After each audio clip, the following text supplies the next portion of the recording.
I never saw a sign saying, Number 11. I never saw a safety purpose. Okay, And he might ask you for more than 3 minutes. that's fine. Okay.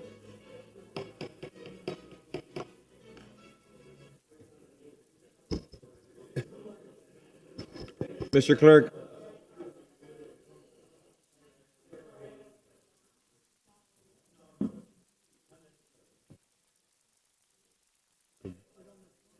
Good afternoon. I think we do.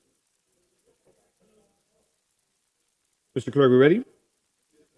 All right, perfect.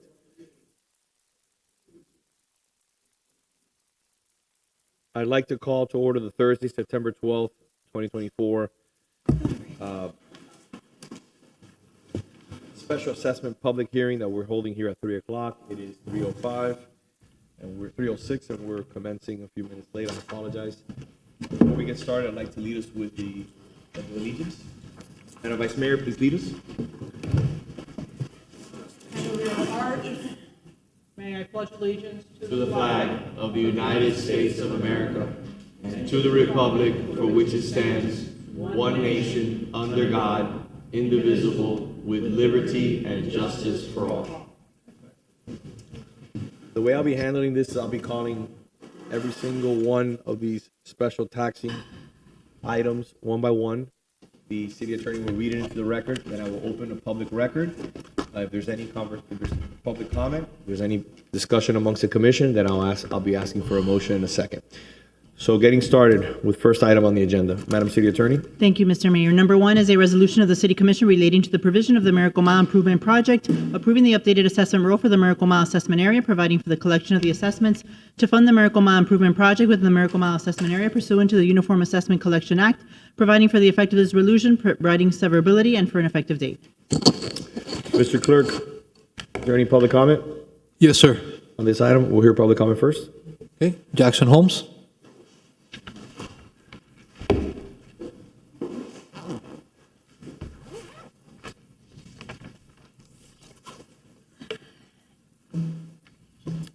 Good afternoon, sir.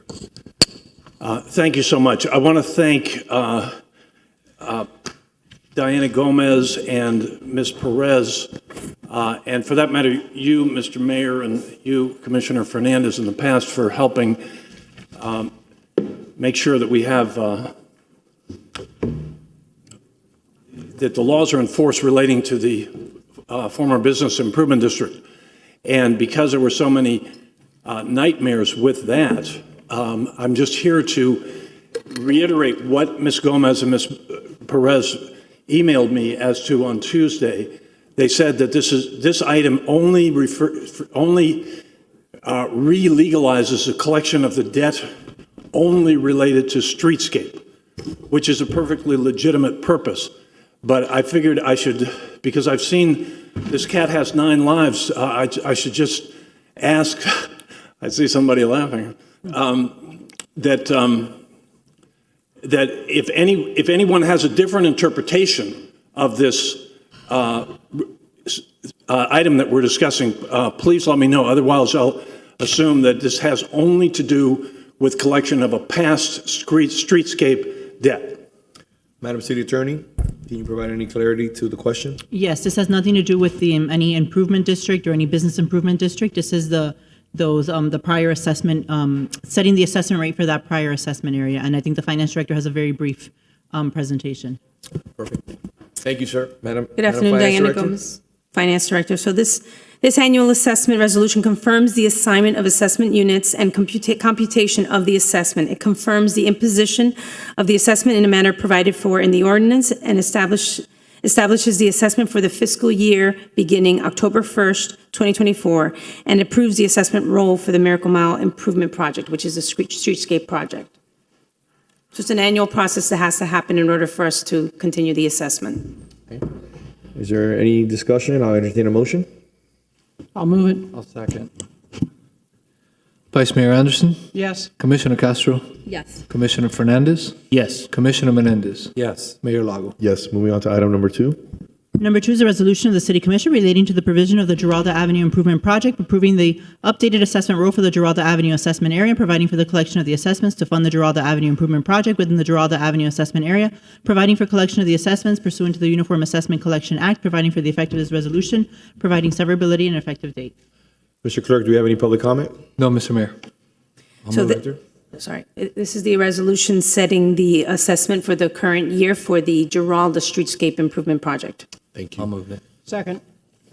All in favor? Aye. Thank you. Moving on to item 3.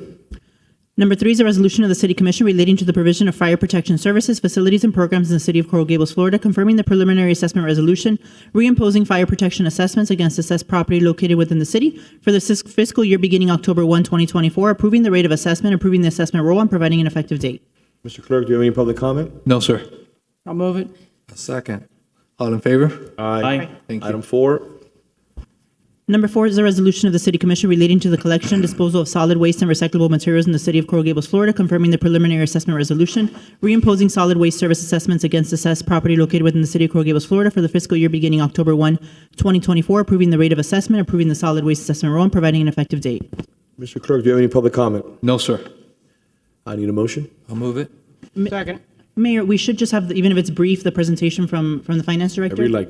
Okay, so on May 21st, 2024, the city adopted the preliminary assessment resolution, which initiated the process for the annual imposition of the solid waste service assessment and established the rates for solid waste collection for the fiscal year beginning October 1st, 2024. The early payment rate per living unit was $550 and $275 per auxiliary living unit. Early payments were accepted through August 15th.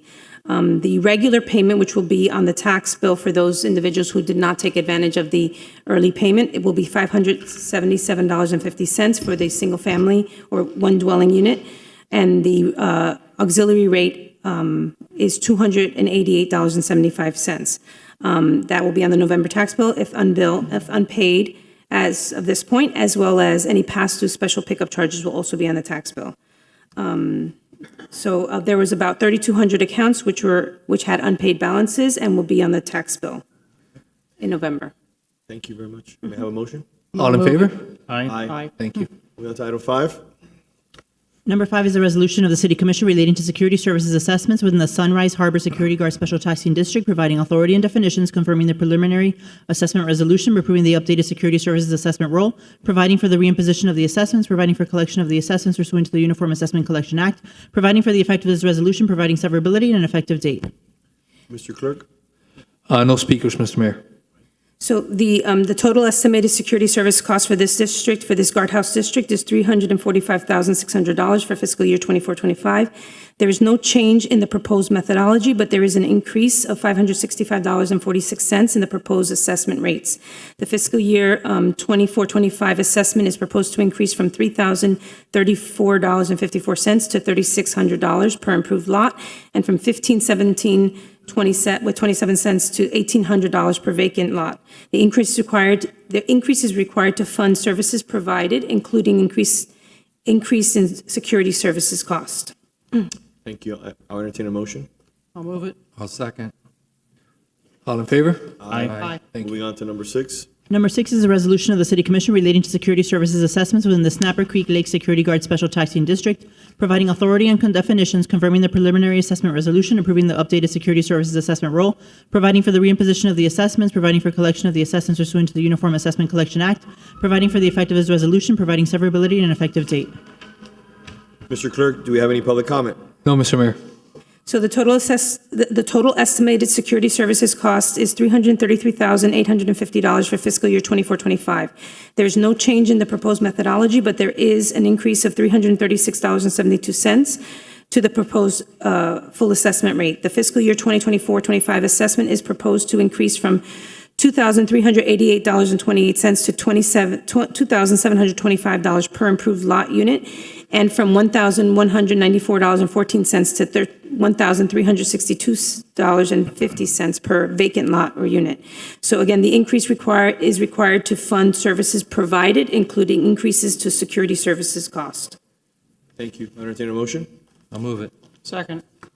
All in favor? Aye. Aye. Thank you. Moving on to number 7. Number 7 is a resolution of the City Commission relating to security services assessments within the Pine Bay Estate Security Guard Special Taxing District, providing authority and definitions, confirming the preliminary assessment resolution, the updated security services assessment role, providing for the reimposition of the assessments, providing for collection of the assessments pursuant to the Uniform Assessment Collection Act, providing for the effective date of this resolution, providing severability and effective date.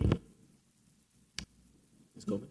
The total estimated security service cost is $212,157 for fiscal year 24-25. There is no change in the proposed methodology or rates. The fiscal year 24-25 assessments are $2,755.28 per improved lot and $1,377.64 per vacant lot. Current projects happening in this this is a roving only special taxing district, and so the current projects will use most of the previously generated surpluses. Thank you. Mr. Clerk, No speakers, Mr. Mayor. can I get a motion? I think this is one of the ones that we're having difficulty, no? No, it's number 11. No, it's a different item. It's coming up. So I'll move it. Second. All in favor? Aye. Thank you. Moving on to number 8. Number 8 is a resolution of the City Commission relating to security services assessments within the Old Cutler Bay Security Guard Special Taxing District, providing authority and definitions, confirming the preliminary assessment resolution, approving the updated security services assessment role, providing for the reimposition of the assessments, providing for collection of the assessments pursuant to the Uniform Assessment Collection Act, providing for the effective of this resolution, providing severability and effective date. Mr. Clerk, do you have any public comment? No, Mr. Mayor.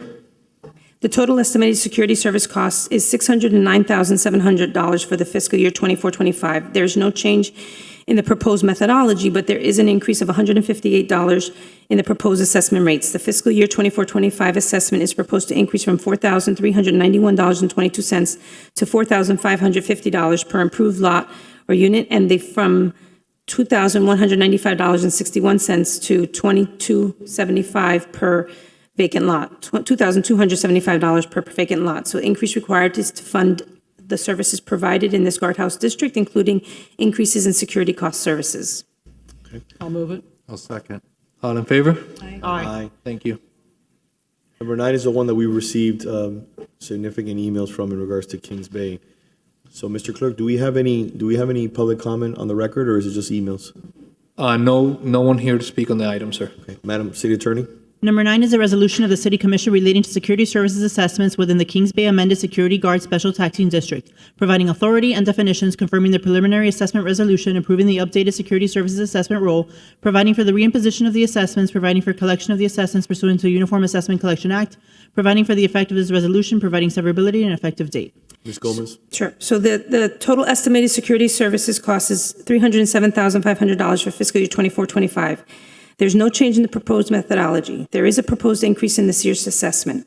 Originally, the city anticipated an increase of $178.56. However, since we imposed that original rate increase in May, we obtained additional information regarding a reduction in telephone bill services, and therefore believe that we can reduce the proposed increase by approximately 50% to an increase of $88.56, or a total assessment of $2,060.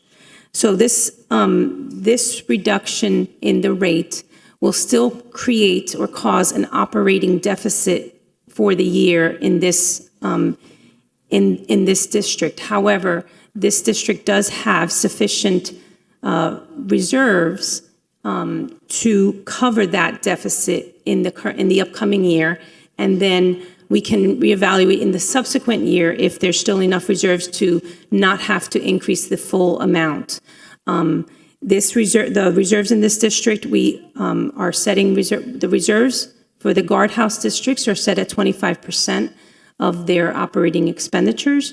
That represents 3 months of operations. It should be noted that the city or the district does not start collecting tax revenues until November, December, and into all the way June. So there does need to be reserves for not only for uncertainties and emergencies, but also to have cash flow in order to fund the costs of the district while we are waiting on the tax revenues to come in. So the proposal is changing what is in the packet. What I am recommending is that we can reduce the assessment rate by $88.56, so that the assessment, the full unit rate would be $2,060 instead of what was originally in the packet of $21.50. So reducing it by $90 from what was originally proposed.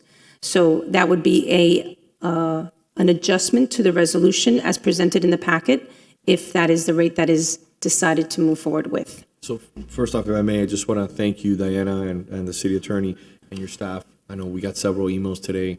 I spoke with multiple residents in the community in Kings Bay, and I appreciate you moving expeditiously to address this issue and to provide a little bit more clarity here on the record. One of the individuals that I spoke with was very active is Miles, and he wanted to make sure that, obviously, in an effort to always have an open door, policy between the city, your office, the city attorneys, and get a matter addressed. So I wanted to thank you for your efforts today and bringing some clarity to that. Thank you. Okay. Is the commission willing to do anything a little lower? Because after speaking to residents, they're still not happy with that reduction. So can you offer us maybe another solution, alternative? So the, Piggyback on that, what's the percentage? Because the number that's, we've been communicated is around 23%. So now that with these changes, what's the increase? Sure. So originally, if we left the full amount that we initially put onto the resolution back in May, we would then have an additional surplus. Well, we would still have an operating deficit, but that deficit would be about $2,700 if we left the rate where we initially put the rate, $21.50 per full home. We would have an annual operating deficit of $2,700, $2,735 with 19 cents, right, based on the budget. But that also assumed one of the bills were going to come in at, I can't think of the number right now, let's just say $9,000. It's no longer, we've gotten additional information, that bill will not be, it would only be $3,600 for the year. Therefore, we have some room to bring down the assessment. So if I bring down the assessment by half of what we were originally planning to do, then the deficit, the operating deficit for the year will be, I'm sorry, I have it right here, would be $8,600. So that deficit would then eat into the fund balance that exists in this district. So 25% reserve on this district suggests that we should have about just under $72,000 in reserves. Right now, we have an estimate of anywhere between closing the fiscal year 24 at about $80,000, somewhere between $80,000 and $85,000. We don't know yet. We haven't closed out fiscal year 24 yet.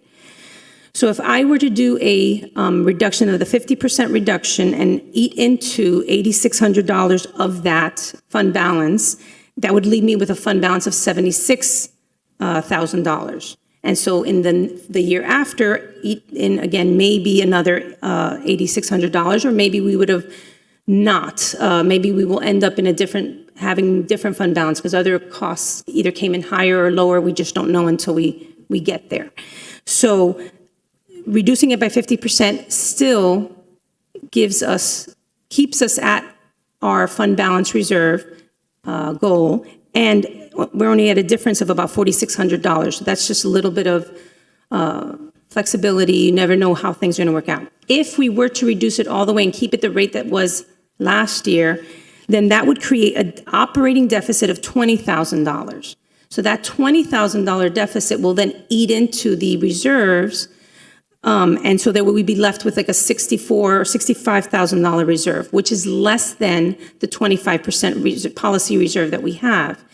And therefore, so it's going against what the policies that we had set when we first took over these districts and what we have been operating with since we started. So those reserves are the district's reserves. These reserves do not come into the city's for the city's emergency purposes. They are segregated and separate solely for the use of the district. And as I mentioned earlier, it also gives us the operating cash we need in the first few months of each year before we start receiving the revenues from the tax bills, because we start getting taxes in towards the middle ending of November, December, or actually probably December is the first time we get it, because people have until November 30th to pay it at the first discount rate, and then, so we get it a couple weeks into December, and then the December taxes we get in January. So we have to have operating cash available to pay the security guards and the bills before we start collecting that. So the recommendation that I'm giving here to reduce it only by 50 is because we have enough room and we still will maintain the 25% reserve. So I have a couple follow-up questions, Mayor, if you may. Were those additional reductions done, and this goes for, I have a follow-up question for you, Mr. Winklejohn. Since we spoke this morning, we met around 11 o'clock, were there additional reductions done from that point, or were those reductions already in place? Well, so in the May meeting, there was no reduction. We had an increase, but Right. I'm proposing a 50% reduction to what was proposed in May in order, and yes, when we discussed it this morning, it was already the 50% reduction in our discussions. So, Mr. Winklejohn, Hello. and for the record, you represent the special taxing district? Yes, I'm the city's contractor that provides consulting and management expertise through my company, Governmental Management Services. So I'd like to hear from you as the representative for the district. What is the position of the majority of the folks that reside there? Just to clarify, he's not the representative for the district. He's the city's consultant that assists the city in the operations of the districts. Thank you. Good distinction. Can you restate the last part of your question? I didn't quite hear it. What is my position? Did you hear from the individuals that live in Kings Bay? Quite a few. I speak to as many people as I have access to that respond to me, that hear the letter, they'll call me, et cetera, et cetera. So Mr. Miles is clearly one of them. But I also keep in touch with other members of the community, and I can answer any other questions. But From your conversations with the individuals in the community that you've heard from, what is their position with regard to the now reduced increase? correct. The first comment that I received from they have volunteer homeowner associations, but they're well organized. And that individual asked if there was any chance to cut it in half. That was his first comment. And I said, I'll present it to the city and we'll see. 2 or 3 other individuals, I shared the situation with them and asked them what they were looking for. They all asked for half. So the only person who, when he negotiated with me and really Diana, to reduce it, as soon as he succeeded to get half, he said, but I want all of it. So I take it that way. Okay. So I'm going to go back to our budget director. The policy to establish 25% on communities, I understand it, with gatehouses, correct? How was that established? So back in 2017 and 2018, when we first were taking over the guardhouses from the county, the then city manager and the team that was put together to develop this this program, right? Because we were taking on a bunch of guardhouses and transitioning it from the county to us. There are certain decisions that were made as to how we should handle and how should we treat these guardhouses, and so and the roving patrols and things like that. And so no set resolution was ever done or taken. I don't know how much, how many conversations the then city manager had with the commission or not, so I can't speak as to any of that. However, it was determined that we would maintain the policies of having fund balance reserves, of making sure that we try not to increase the assessments too much in any one year, to kind of spread it over as much as we can, with being fair to the district, but being fair to the city as well. And so policy decisions were made and established, and that's what we have been operating under since the start of these districts. And we have not really changed those policies because there has not been a need to change it. As I mentioned with the reserves on the guardhouses, one, there's a possibility something could happen that we need to make repairs and things all of a sudden where we need the cash or the available funds, and also the districts do require the funds available to operate for a few months into each fiscal year. With a roving, for example, with a roving patrol, the chances that the only real costs are the actual security costs. So we felt that a 10% reserve on that is sufficient because at any one point in time, it's not going to the costs for security. If we had to change companies or something, the increase in the change of the fees, there's not going to be much more than that. So we have the cushion to be able to absorb any change. And then not necessarily have to increase the assessment immediately at a very significant rate. So those were considerations that were made at the time. We have been operating under those considerations and those policies since. And so if there is a want to change policy, that we get the direction and we can change policy. I'm going to recommend that we keep it as we're operating for the reasons that I've been stating, and I think that it's important to have reserves.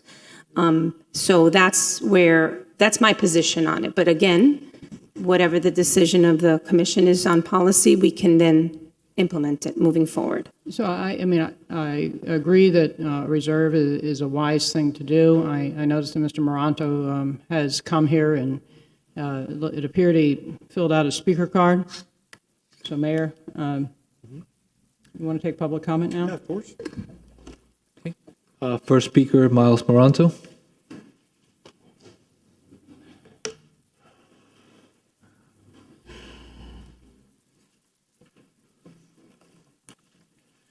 Good afternoon, Commission.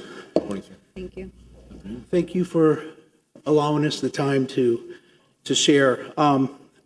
Because I was en route to get here, I didn't have an opportunity to hear what was shared. But I've had some dialogue back and forth for some days. I'll just share with you that we have a very fiscally healthy district. Our guardhouse is a little, and I mean little is probably not descriptive, tiny rectangular shack. I was part of the process of the original plans that we put it together with the city. It's a fortress. When I mean a fortress, it's a little fortress. We're proud of it. We take great care of it. We've had a guardhouse committee in the community since the beginning. Throughout that process, we annually meet with Paul. Right. And Paul's been great to work with. From time to time, we speak with Diana also, who's also very professional. I'll just share that throughout our process this year in assessing a proposed tax increase, it didn't align with the thoughts of the guardhouse committee. We have accountants, we have people that care greatly, that do great in-depth analysis, and I guess you could say we're local, right? We know our own situation as well or better than anybody, from A to Z, right? In terms of the needs of this little rectangular box, so to speak, and its needs. So we don't base things on an assumption of, well, let's just collect a bunch of money and put it on a pot and have it there forever. We establish a very disciplined criteria. First of all, we look at the fact that we have insurance for our little district, okay? We know the walls aren't coming down. This is not Jericho. We know, we saw them built. They're concrete, reinforced rebar. It's a rock. We're 20-foot sea elevation, the highest of 3 points in all of South Florida, just like the Grove and in Davie. We know what we have in that little tiny jewel, okay? So if we keep taxes the same, if they remain the same as they currently are, when I crunched the numbers maybe for about an hour yesterday with Diana, and I'm not going to hold her to this because we were just on the phone going through calculators and penciling it, approximately 23% in excess is in reserve. And then it was mentioned to me, well, we have to adhere to this 25% thing. So I went back and spent time and tried to find legislatively if that was the case, or if this just applied to something like the city at-large emergency fund. We're literally not even a mole on the you-know-what of that. I mean, we're not even a condo association. We're not even a big HOA that's got all these men. We have a little rectangular building. We know its needs. We know that it's relatively new. We've been all part of, we've been engaged. So when we did an analysis and come up with 10 or 15%, as was mentioned by one of the commissioners to me in an email or something, how ironic, that for needs of having an extra reserve, but on top of extremely conservative line items of expenses. And when I say that, like a building repair, $15,000. If we don't do a $15,000 building repair this year, that'll carry over. There's a lot of room within the line items of the budget, which is essentially a wash on essentially $300,000. So if we do indeed have a 23% surplus of the folks' money sitting in this pot and just continue to sit there, that far exceeds our needs. In fact, it's excessive. And we just want and expect that the tax would remain the same. That's all. So I do have a question. Yes. And before you arrived, Ms. Gomez explained that by the time we collect the money, 3 months goes by. Is that an expense that you included in your analysis, that the city is covering 3 months of the salaries and costs and so forth that go into the special taxing district in determining that there's sufficient money there so that the city doesn't run a deficit? Those numbers weren't particularly gone over to with me. I don't know if I know the details of your question, Madam Commissioner, Madam Vice Mayor, but we have excessive surplus in a reserve. That we know. Now, I pay my taxes like many people in November. You're talking about if there's some lag there? Some lag or some, let's say, for instance, somebody doesn't pay their taxes and now they're tax date. So I'm going to ask, the finance director to help fill in the gaps here of numbers that neither you nor I know. Right. Sure. So as I was explaining earlier, is that while you pay your taxes in November, the city does not get that money from the county until at least December, because you have until November 30th. So then they will make a distribution at some point in December for the November, and then in January for the December, so on and so forth. So we have to have funds available to pay the expenditures for the first 3 months. 25% reserve is 3 months worth of expenditures as well. So we have to have cash available, district funds available. We should have district fund available in order to cover the expenses until the taxes start coming in. So some of the taxes won't come in even into June if it gets sold in a tax lien or something like that. So we do need to have available funds on hand, and that's one of the uses of the reserves that at the time that we had a discussion, I wasn't thinking about it that way, so we did not speak about that. But I had since had a conversation with Mr. Winklejohn, and he reminded me, and that's right, we do have a need to have cash on hand in order to pay the expenses for those first 3 or 4 months before we start getting in the tax revenues from the county.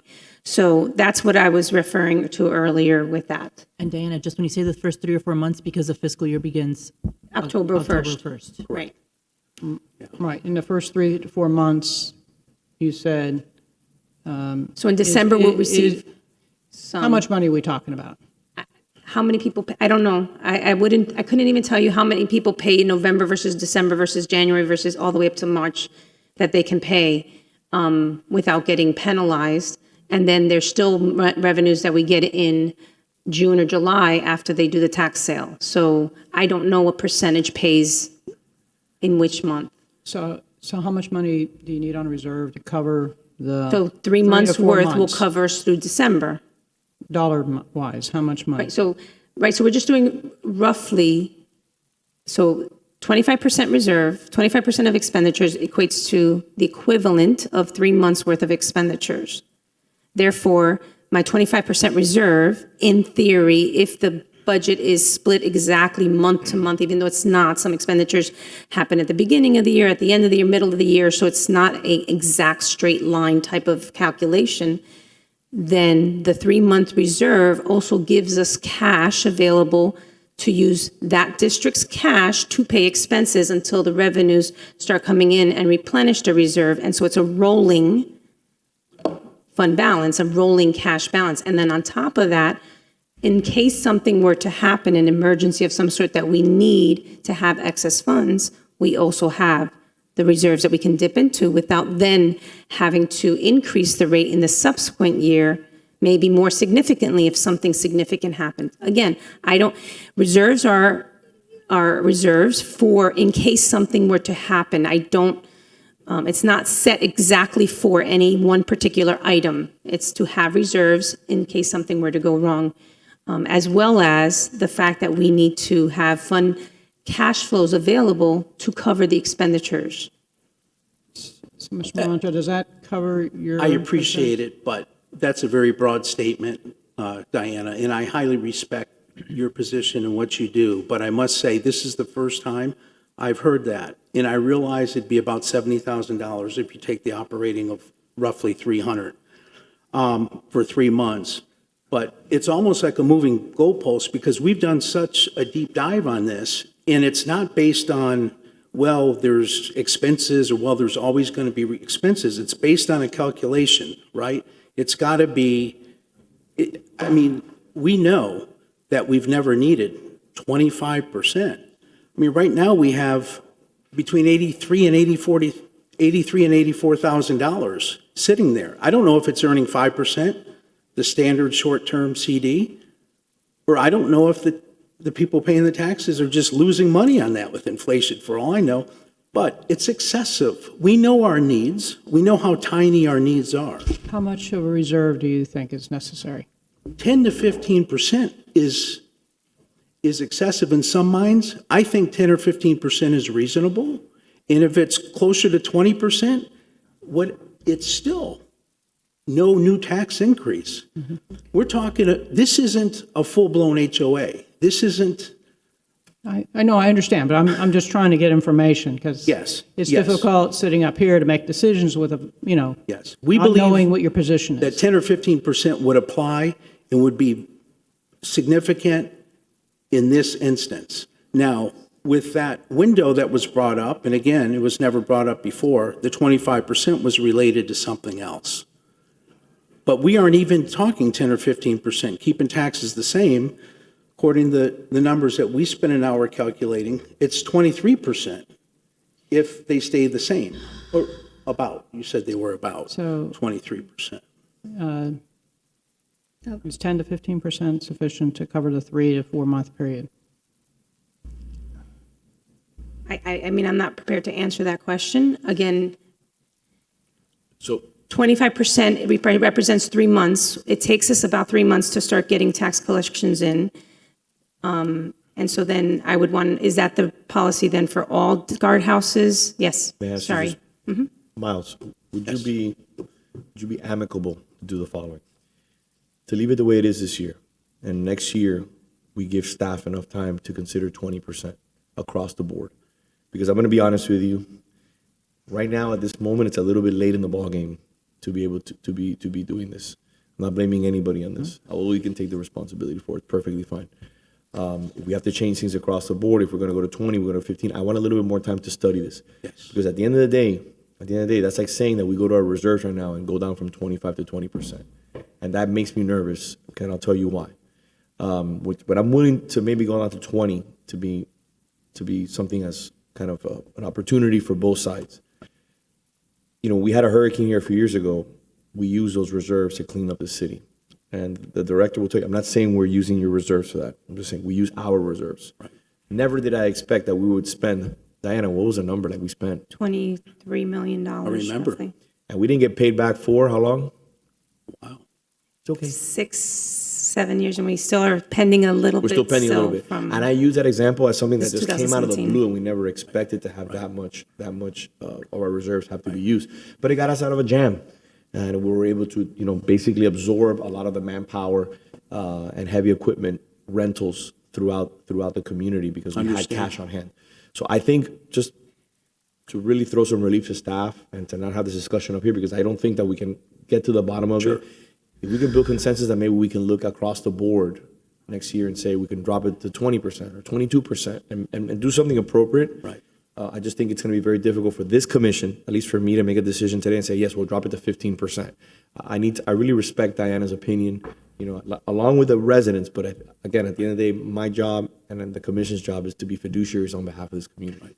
And I want to be very, very careful with that. So thank you. If I'm hearing you correctly, I would endorse that, meaning that we would keep the tax rate the same that it is for 2023-2024 fiscal as for the 2024/5 fiscal. And with that, that's where the 23% figure came up with. Yes, I would be in favor of that, and that's reasonable, and then staff, and we can all crunch everything from there. And by the way, it wasn't thrown on us. The numbers that were presented going into the summer and throughout the summer were No, but let me correct it. Maybe I came up. I don't want to say it was thrown on the residents or thrown on. Again, this is something that we are discussing for the first time in a week. It's not like we've had time to really delve into this. This came to my attention. You brought it to my attention. Literally, you called me and said, Vince, I need to talk to you about an issue that's concerning to our community. Then I said, write me an email. I brought Christina in, we brought Diana in to have a conversation about this. So it's not like we've been studying on this. Like, for example, the budget, we studied for 3 months. right. We have a real conversation from line items to the millage rate. So, but what I'm saying, I think we're a little bit different on what we're saying. If we go that route, what would it result in? So if we leave the rate at 1971.44, which is the same rate as last year, it would create a budgeted operating deficit of $20,000, $20,015.87. And that will eat into the available fund balance that we have projected to land somewhere between $80,000 and $80,000 to $85,000, which would then, if all other things remain equal, then it would drop it down to $64,900, which would equate to about 22.7% of fund balance. The 20%, just for quick and dirty numbers here. I think that's the number to pay attention to. That 20% would be about $57,400 roughly. And so we're still, so again, it's 22.7% would be where we would end up at the end of fiscal year 25 if all other things are considered equal.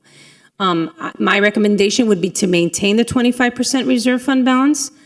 But as I mentioned before, the direction and the decision as to what the rate would be will be this commission's. I disagree with the mayor. I really want to be able to help you out a little more than the 50%. I want to be able to do something today, maybe not get it to zero. How much in percentage wise would the reserve be if we gave them a 75% off? So just to be clear, when you say 75% off, you mean Well, she change was the... giving 50. She was Well, I giving know, 50. but just to be clear, we're talking about the proposed increase. Exactly. So the proposed increase on the floor, she has amended it to approximately 50% less than what was in the written resolution, and you're saying to reduce that further to Another a quarter. 75%. It's Another quarter to make 75%. So. Can I share something? That was based on, when we were on the phone, we adjusted numbers. Okay, that adjustment wasn't related to anything we're discussing right now. That was based on the estimates. That was something else, remember? It was based on the telephone bill that came in less, so therefore I felt comfortable budgeting for a lesser amount. Correct. The Period. bottom line is it's still 23% of reserves. If the tax stays the same, it's 23% of reserve, or 22.7% of reserves. This, and I see where you're coming from. Can you give me a not percentage of looking- where what the reserves would be with that additional? Right. Give me 2 minutes as I'm doing the Sorry. calculations, yes. Yes, in all While you're fairness, we're not calculating- looking to mediate $40 or this or that. Well- We're looking at principal, Commissioner, and we really believe that 10 to 15% based on our analysis of this tiny building that we take care of day in and day out, that we manage, that's sufficient. So we have nearly Yeah. 23% instead of that 10 Is there to any 15. history of incidents? Like what amount has been withdrawn from the reserve, like the biggest amount? We've never had anything withdrawn from the reserve, to my knowledge. Yeah. If you don't mind. Oh, no, go I ahead. need to be on the record. There's operational story, which is what you're asking, and the operational story is related to, and you're going to hear this with all the districts today, just about, that the cost of labor has changed significantly. What we've done is we've analyzed the best option, the optimal. You have to have the right quality of guard at the right rate, and it's not always lowering costs. Sometimes you have to increase the cost to keep that quality of the guard. We rely heavily on retention and continuity and familiarity with the guards. And so all the gates were picked to move to a different contract last July. And this year, this district will go up. That's one of the major increases. If you were to see the whole budget, you'd see there's about a $40,000 increase, strictly new labor money. So that's going to be a recurring expense. When you have a recurring expense, in a principle of assessments, you should always match that with a recurring revenue stream. So what we're doing is we're eating the cushions, and you will, in other maintenance items that we just don't realize every year at the full amount. So operationally speaking, I don't agree with any of this. I think what you should be doing is building reserves to at least 50%. That's actually a normal. You have a door system that needs to be replaced. I've been trying to get that ready for replacement, but I've found it just a little cheaper to keep repairing it. Like, there's anecdotal answers like that. They have a significant amount of asphalt that they own that has never been resurfaced by my observation. That's a huge amount of money. Did you say 50 or 15? 50, 50. Yeah. So operationally speaking, there's always new things that are coming, and just to give you some sense of what kinds of costs could happen. Operationally, I will say all the gates have almost brand new cameras and security components, the gate arms, because those are what we do in these gates. Those have to work all the time, and they do. Okay, but I think the bigger question here, we keep hearing 25% is what will take us through those first 3 months. From what you're telling us, we've never touched the money in the reserves, so the money is obviously not coming from those reserved in the first 3 months. And just basic math, if we're getting the full amount in December through June, come October, November, and December, we still have 100%. So we should have the money necessary, if we're getting the money in December, to cover us through the following December. Because we're not collecting funds for just 9 months, we're collecting the funds for 12 months. If we receive it in October, we receive it in December, we still have a full annual allocation of funds. Yes.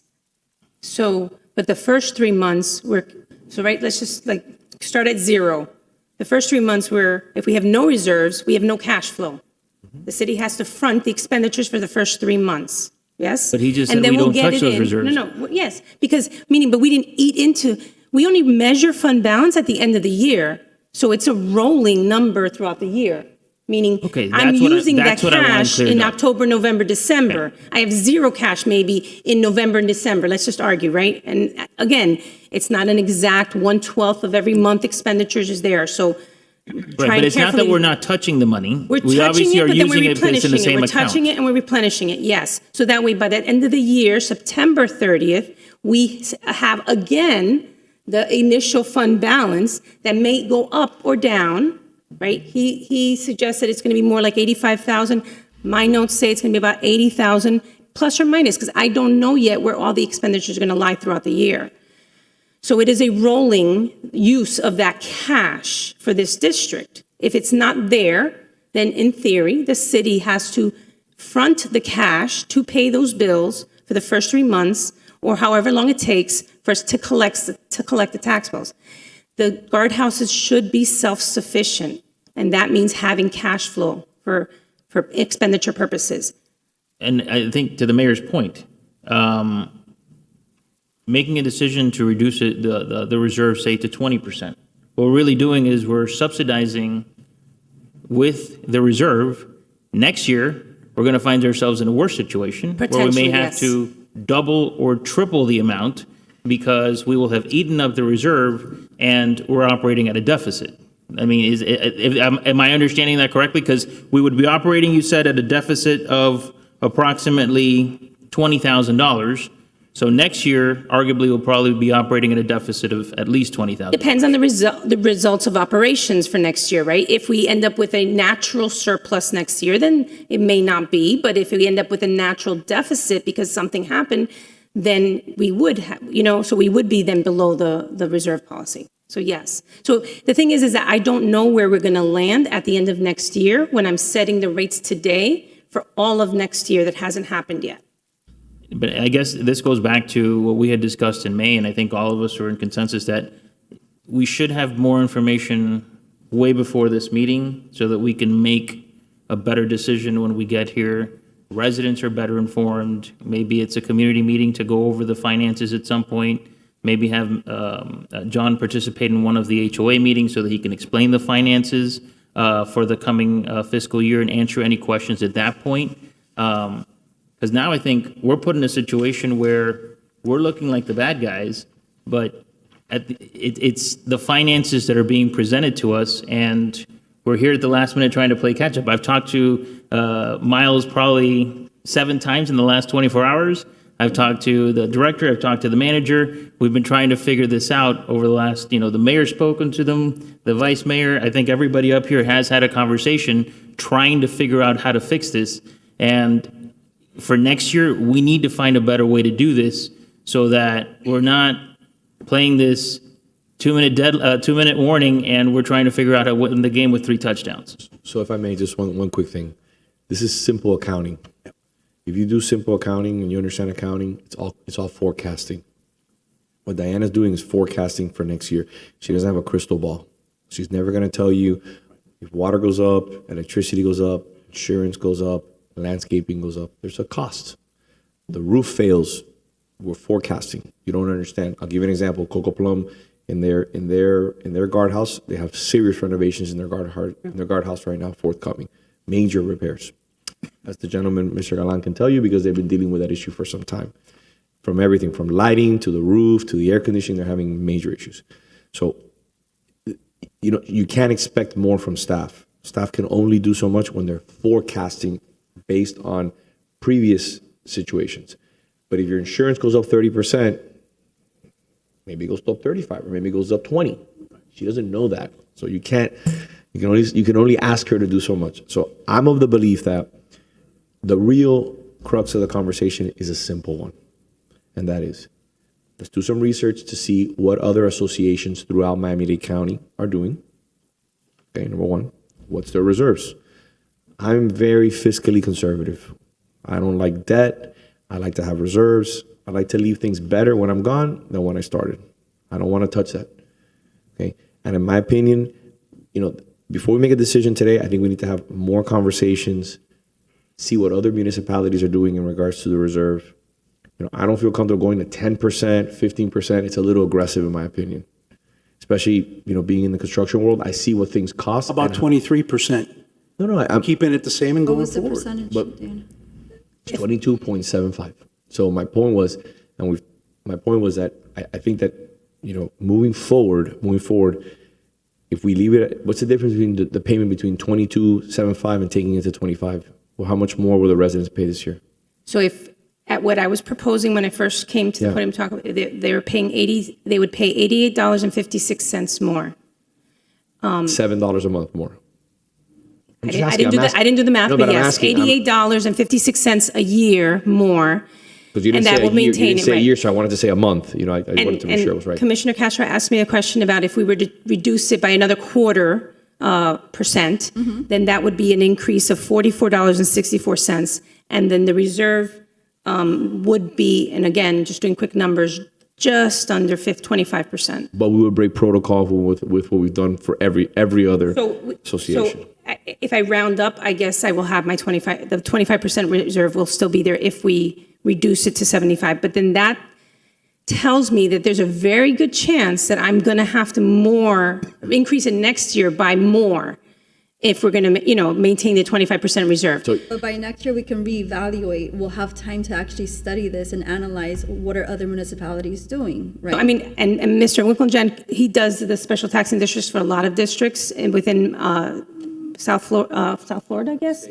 Yeah, throughout the state, and he is in agreement with the policy reserves, and as he mentioned, he even recommends even higher reserves. So there's, so that is what needs to happen in order to be, I guess, fiscally responsible for these districts, right? So I don't know that the county used to maintain these reserves. I don't know that they did. But then again, they came over to the city because they wanted to be handled differently and better. And I say better, but that's not maybe the best word. Differently than what they were being handled in the county. They came to us for a reason, because the residents were not happy with the way that it was being handled. Ms. Gomez, could we hear from Mr. Winklejohn? I'd like to ask him just a question. Sure. Thank you. Sir, how are you? Excellent, Mayor. Thank you. Thank you for being here with us as always and always being available for any questions. Can you give us a little bit of obviously your background very briefly and also examples of what other associations are doing in regards to reserves? And if you've seen any problems when, associations have had under reserves. Right. Professionally, I'm trained in city management, and I've been in the private sector as a city manager, a consultant, interim city manager, and district manager for the last 35 years. In that capacity, yes, almost all of our communities have had some sort of security gate. I also have a military law enforcement background of 29 years, so I have both skill sets. I hope you can appreciate that I can do both parts, the security advisement as well as the financial and management. With all that said, my firm handles about 80% of the taxing districts, the independent taxing districts, which have their own board that are elected. I handle specifically the ones that are dependent that work for a city commission. I'm also your consultant and your executive director for the Green Corridor, which a couple of you have served on or are currently serving. And I'm a resident of the Gables, so I do have a personal interest in this project. I don't live there, but I want to see it succeed. Okay. So what do you think about the issue of what other municipalities are doing in regards, not only municipalities, excuse me, correct myself, associations? Are you seeing them dip below 25? Do they have higher reserves? I don't think anybody here has any background with other associations. Yeah, in districts, it's not a very common culture to worry about reserves, frankly, because of their financial structures are much broader. A gate district is a very narrow scope. It has one or two contracts, so we can predict our annual operating, but there is a building. And Kings Bay, they're all a little different. Each of your districts has a different envelope of maintenance responsibilities. Kings Bay has had a significant deferred maintenance, which you can imagine when the county turned them over. We've caught up with that in excellent incremental practices. And so my evaluation is that they are still deferring maintenance. I mentioned asphalt. They actually own a parking lot, and we work in conjunction with the City Public Works because we actually can participate in quite a bit of the landscaping debate at the entrance of that community, because the standard legal interpretation, if you don't mind me mentioning it, Christina, is that the district can be responsible for anything that was improved for the purpose of the district. We don't have a boundary, so to speak. We have, what did we do to build that gate? We put a curb in, we put a sidewalk in. We are allowed to maintain that. So it can be big or small. Okay. So what is the will of the commission moving forward? What would you like to do? Mr. Mayor, I have additional speaker. Okay. Mr. David Hill. Mr. Hill, good afternoon. Good afternoon, ladies and gentlemen. There's $83,000 in a reserve right now. November, December is 2 months, which is $22,000 in reserve to pay for the lack of taxing brought into the district. For the last 3 years, we haven't really had a lot of expenditures. The main one this year was the cameras and the motors. Other than that, everything is running smooth. We've increased the landscaping around there, it's still under budget. We have a lot of, I call a lot of fluff in this, in the 2025 budget for this year. He says $15,000 for maintenance. We haven't spent 15,000 in maintenance this year. We've already had the expenditures last year of improving the guardhouse. So $82,000. Last year, we had $97,000, I believe, but we spent money on improving the guardhouse. This year, we'll have less maintenance, replacing gate motors, no cameras this year, which is another $7,000 in savings. I don't see why the increase has to be 25%. We're here at 83,000 at October coming up, 66,000 November, December, and then the money comes back in. We're almost even, and we still have a reserve of $82,000. That money belongs to Kings Bay as our taxes, which you guys are holding for us to use. If we have a major problem, yes, we have a major problem. You have to borrow that money to pay for something in the Gables, but it still belongs to Kings Bay at the end. That's our taxpayers' money. Do you mind if I just have the finance director clarify a comment that you made in regards to the increase? Right, so the increase is not 25%, the reserve is 25%. The increase at the rate that I was proposing when I first came to the podium on this one was a 4.5% increase of the rate. Because it was a 9% originally, and then we cut it in half.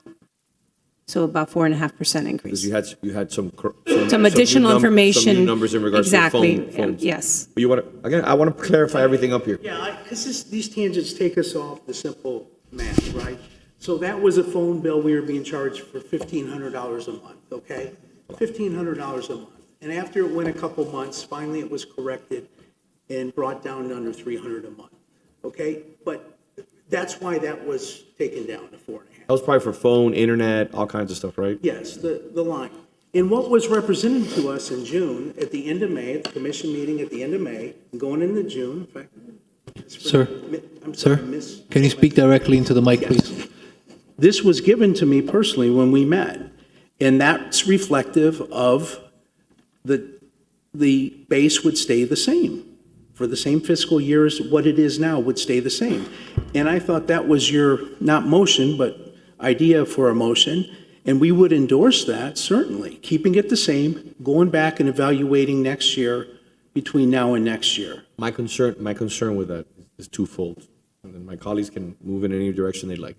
Number one, we're setting a precedent outside of all the other associations, right? That's a problem. That's number one. That's the problem, because I'm going to have every association come back to me and say, I don't want to pay as much either. So we've already voted on some of them already here. That's number one. Number two is if we're going to really move forward in that direction to lower it, let's say to 22.5% or to 20%, whatever the number finally is, I want to make sure that we have input from all the individuals involved. Mr. Winklejohn, he can give the commission a memo, give the manager a memo explaining what other municipalities are doing, and do this the right way, not on the podium before the commission.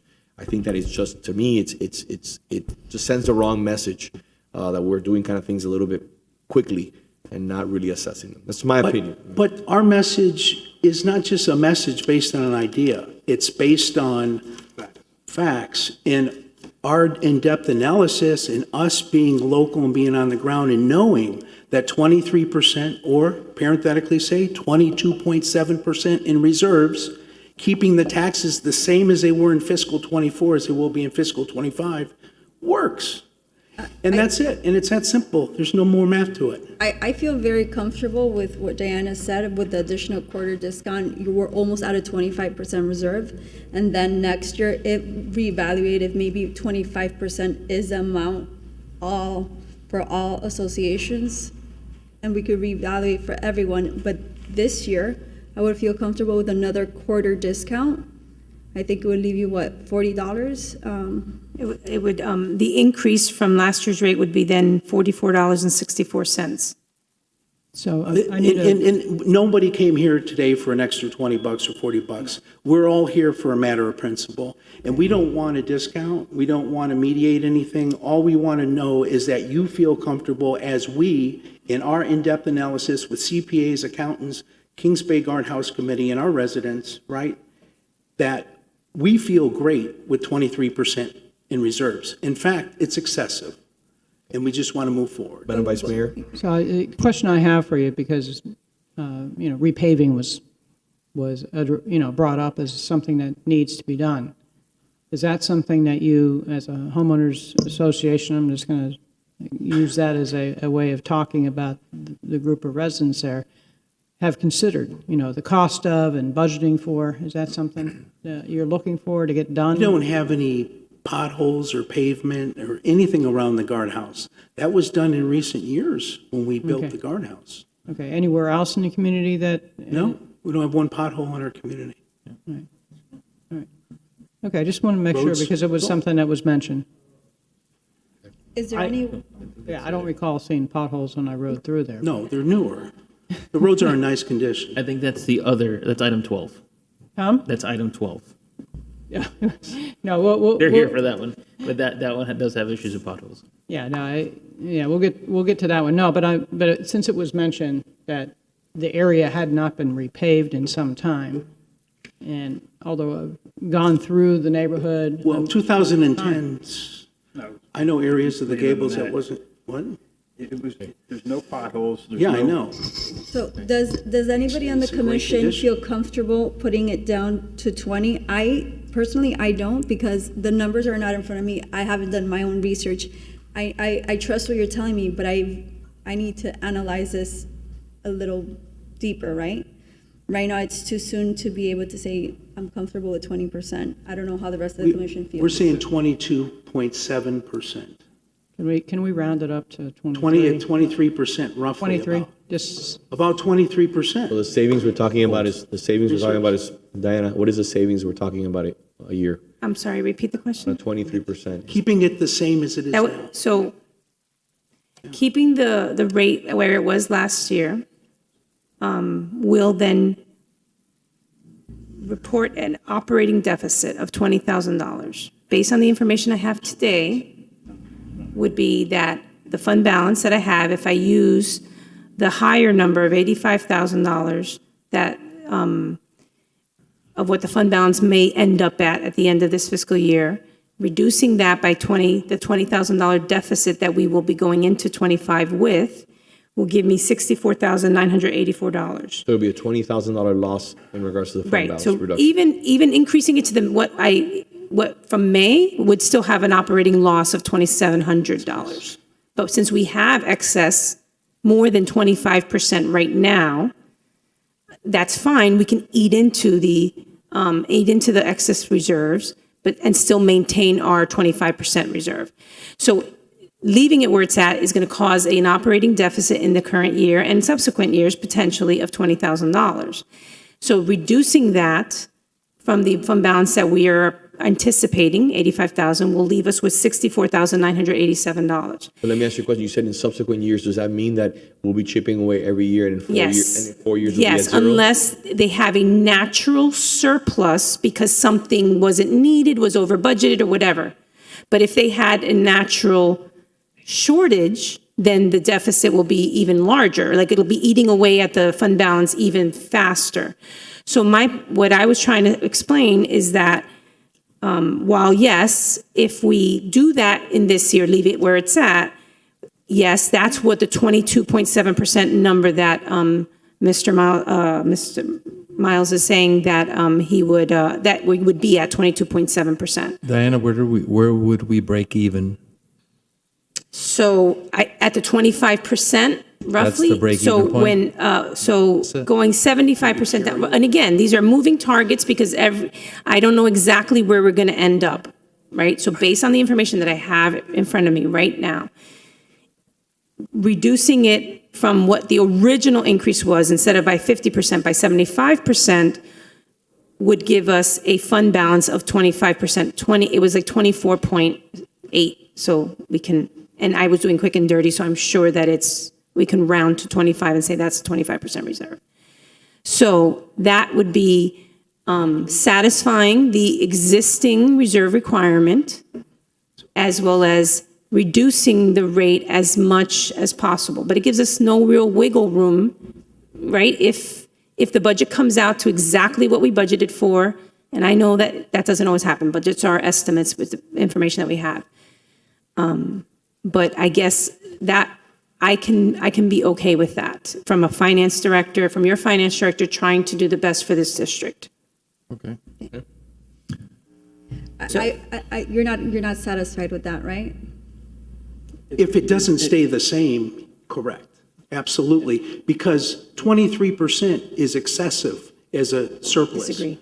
In our analysis, in our living there and knowing that rectangular building and the needs, what we've had done, what's very conservative in line items on this budget that's going to carry over next year, we have all that analysis to the T. And we know that 23% is fine. So let me ask you, Because it's excessive. so if we have leftover money next year, and let's say we go to 30%, we can return the money like we've done before, or we can. So in a subsequent year, we reduce the rate if we feel that we have to. Before. We have to reduce, yes, not to this district per se, but yes, in other districts, if they have excess fund balances, we do either take on a project that is voted on by the community or by the district if they add services or whatever to use up that fund balance, or we reduce the rate. But a lot of times, one thing that should be considered, reducing the rate maybe for a 1-year reduction, maybe a 2-year reduction.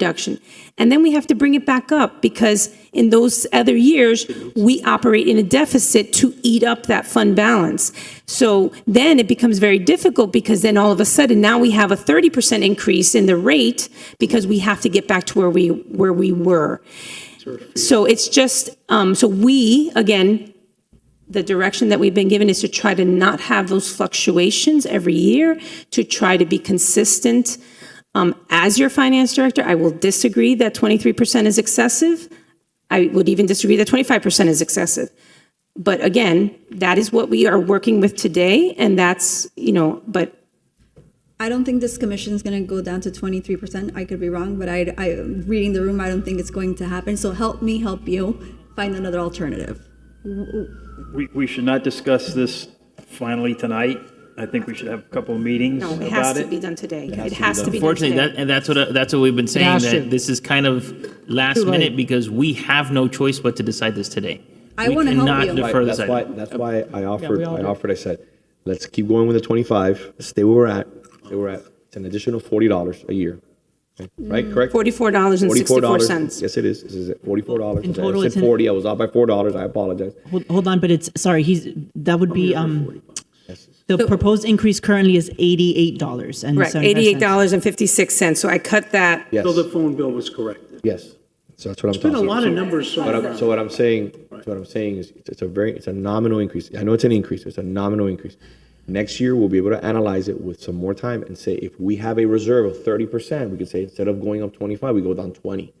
If we have excess money for some reason, if we have too much money, we can just cut back and return some of that money back to the community, like we've done in the past. Do you feel comfortable right now voting on this and cutting this down to 23%? I mean, we've been talking about this for a while. And realistically, I think keeping Commissioner it the Castro is absolutely correct. We're in a point now, if the advice we're being given is that we should be at 25% because it takes 3 months to cover the expenses. I'm ready to vote on this next year and say, hey, we've done the studies and we only need 17%, just to throw a random number out there. And I'm ready to say, okay, let's reimburse everybody this year and cut back their fees. But my concern is we cut it back this year to 23% and we realize, hey, we ended up short on money and next year we have to go up $600 or $700. And I think that's going to have a worse impact than if we increase it by the $44 today, which is a compromise that I think we're willing to give, and work towards next year. And I'm not saying May of next year. We should start working on this in January so that we have some sort of resolution on the commission as to what the rates should be that we should set for all the different districts. And then by the time that May comes around, we have a concrete number that you can work with, and by September, everybody knows where we stand, and everybody's ready to vote here, and this can not be an issue next year. Okay, so we're talking about $44 a year increase, not $88 a year. Correct. Yeah, That was that already was my decided. That was already compromise. decided before. I have a question. Oh, no. No, it Before was was $160. $88, Oh, so yes. we're saying to reduce it to 44 to keep the balance of the reserve at 25%. Correct. Right now, we're at So basically, 23. we're going to use anything that's above that 25% to reduce the increase that would be given. I need a quick question. For next year, what's the earliest the numbers are available where everybody collectively can start working on this? I know you have to wait for the numbers to come in. So to be fair, that all expenditures come in and we have reconciled it, probably we can start talking about it in January or February easily. My suggestion, I don't know the procedure here in terms of a commission, but I propose that the city have a workshop in each of the taxing districts as soon as the numbers are available early on. So it basically replicates what we're doing here, but in each taxing district, so we can have, at least start the discussion. If there's an issue, we have time to figure it out. And if I may, and legally speaking, so I don't know what that rate is going to be until this commission sets that preliminary rate, and that happens in May, roughly. Could we, so so if I have a workshop in January or February or whenever, I am saying, well, this is what I plan to bring forward to the commission. I don't know what the commission is going to do, but this is what I plan to bring forward. So it's kind of the cart before the horse a little bit, and so. But one thing that the commission could do is determine the policy that it wants to have going forward in terms of percentage, perhaps not district specific, but just generally what the policy. And I wasn't saying district specific, but have a workshop where the residents of that taxing district we can start that conversation with them and air out any early issues that may pop up. And I think that goes a long way. And Commissioner, just to affirm what you shared, that's exactly what we do. And Paul's been wonderful with that.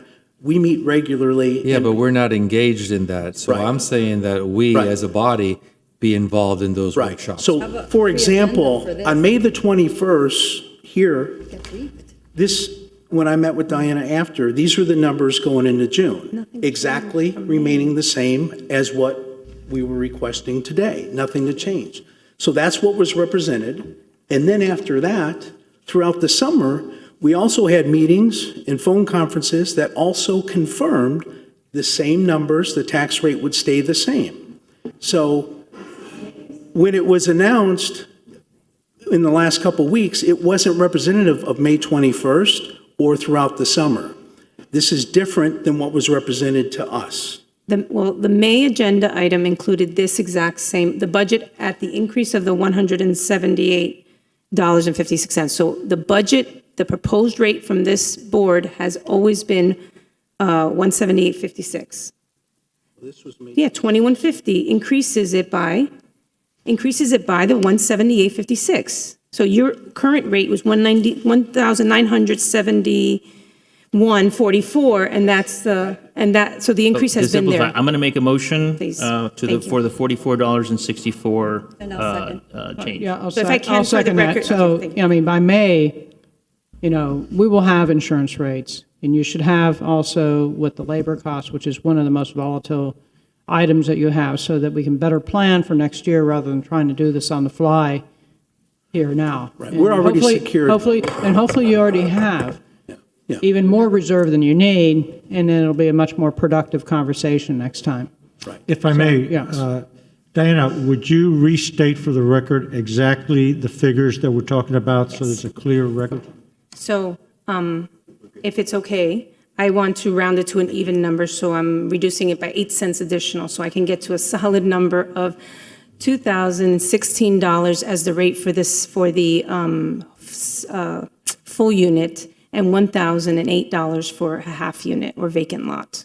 So that is reducing it by a little bit more than 75% from what was originally proposed in May. And so that is what we would submit as the rate to the tax collector tomorrow, as the rate that will be on the bills in November, I'll amend my motion to that number. $2,016. Second. So the increase would be what, like 43? 43 and, yeah. $44.52. There was a little more, Yeah. a little tiny more. 44, sorry, 0.44, and then this. Not the 80-some dollars. 0.16 minus this. So the increase is $44.56. All right, we're good. I'm very happy with that. Thank Vice you for Mayor your Anderson? consideration. Yes. Commissioner Castro? Yes. Commissioner Fernandez? Yes. Commissioner Menendez? Yes. Yes. Mayor Lago? Yes. All right, moving on to item number 10, please.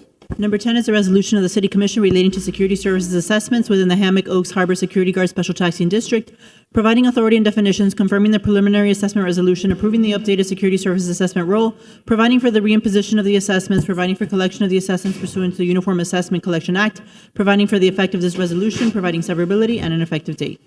So the total estimated security cost services is $273,930 for fiscal year 24-25. There is no change in the proposed methodology or the rates.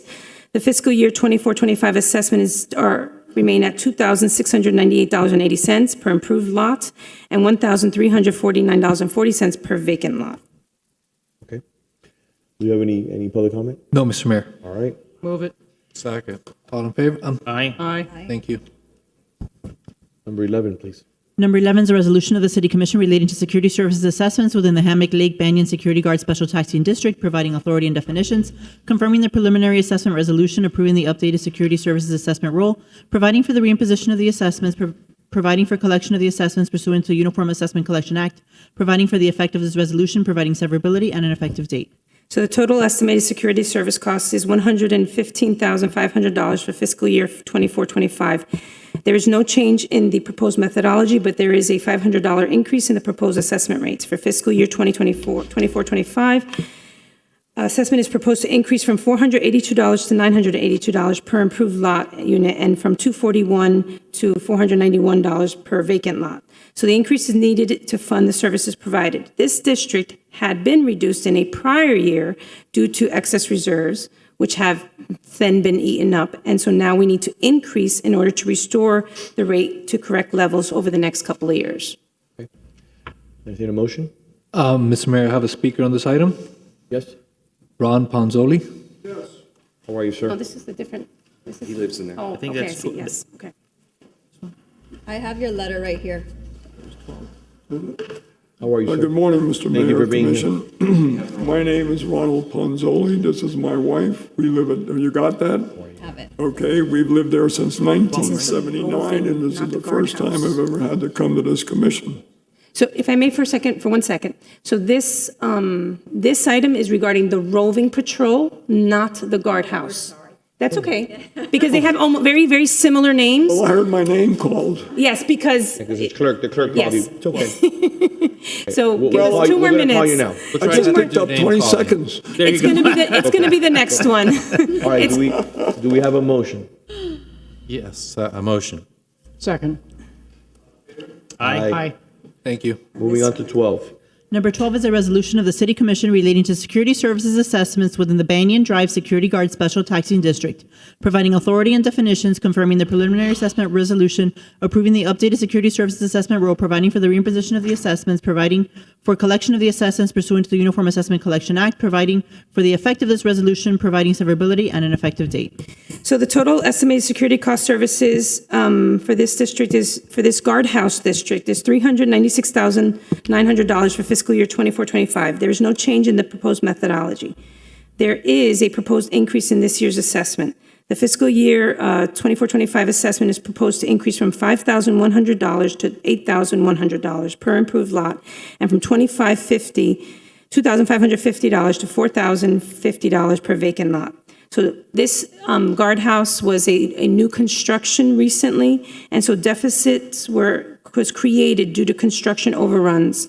And so, as well as the fact that additional security services were required per the permitting of the construction project because of unforeseen road closures and things like that. So the additional security services plus the additional cost of the actual construction requires that we increase the rate over the next 3.5, if not 4 years, in order to be able to recoup funds that have already been expended on the construction of this guardhouse. So this this special taxing district is in a deficit position. And this is exactly what I was talking about when you were presenting this last time. He assured us that everybody that he had spoken to all the owners and that everybody was okay with this increase. So it's not that they're okay, but I don't believe that's what Mr. Uncle John said. He said that he communicated it with the residents. This is a hefty increase and with no notice Or this is something we spoke about before that I kept on asking Sure. questions about. I mean, myself, if I would get this increase, it'd be pretty alarming. So the increase should be closer to $11,000 in order to recoup all the funds that the city had to front into this district. So remember this, the expenditures have happened already. The guardhouse was constructed. The security services were paid, right? Because that is what the district says. And the city agrees to, when we do a guardhouse, we front the funding, and then we have the taxing authority to recoup it. And again, so as not to increase it all in 1 year to recoup it all, we have decided to spread it over. I think this is going to take us about 3.5, if not 4 years, to recoup what the city has already expended on this district. Again, that's the position that we're at. I mean, we will not.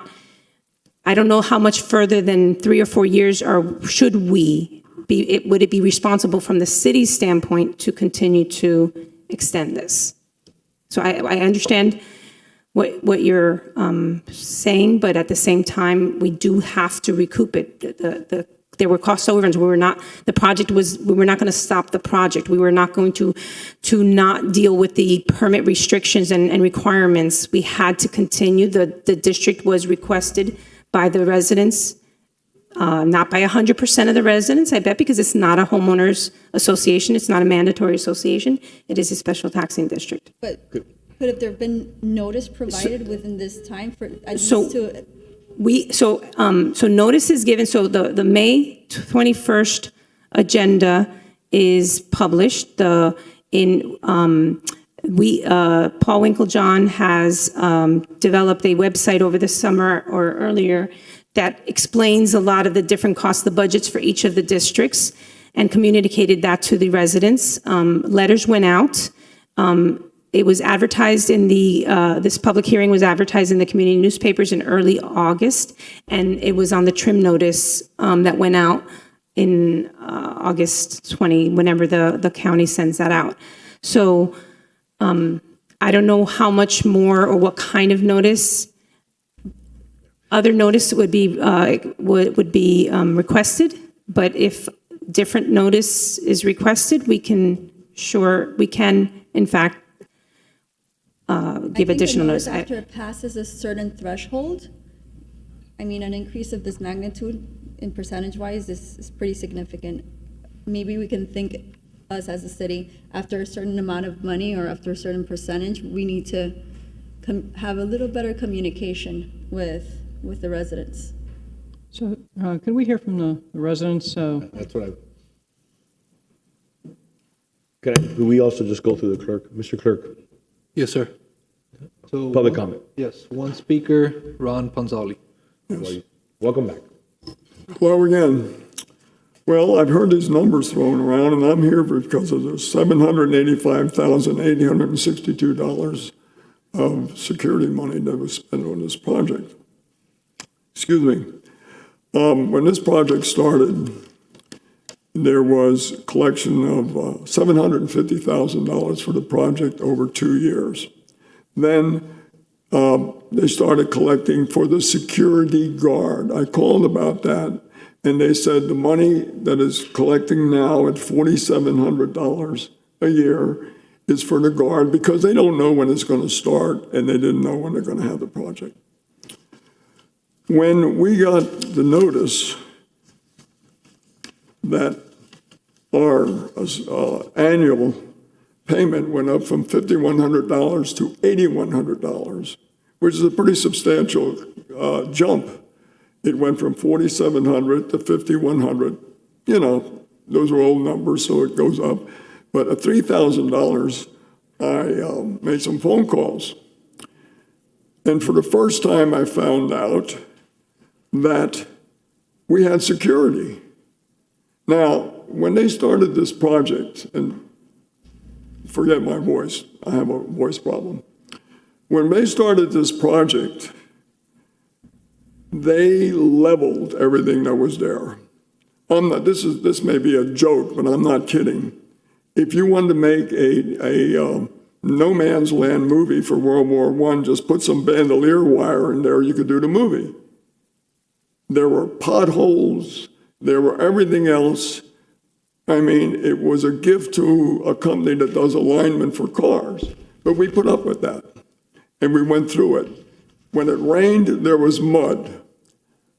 I never saw a security guard in the project.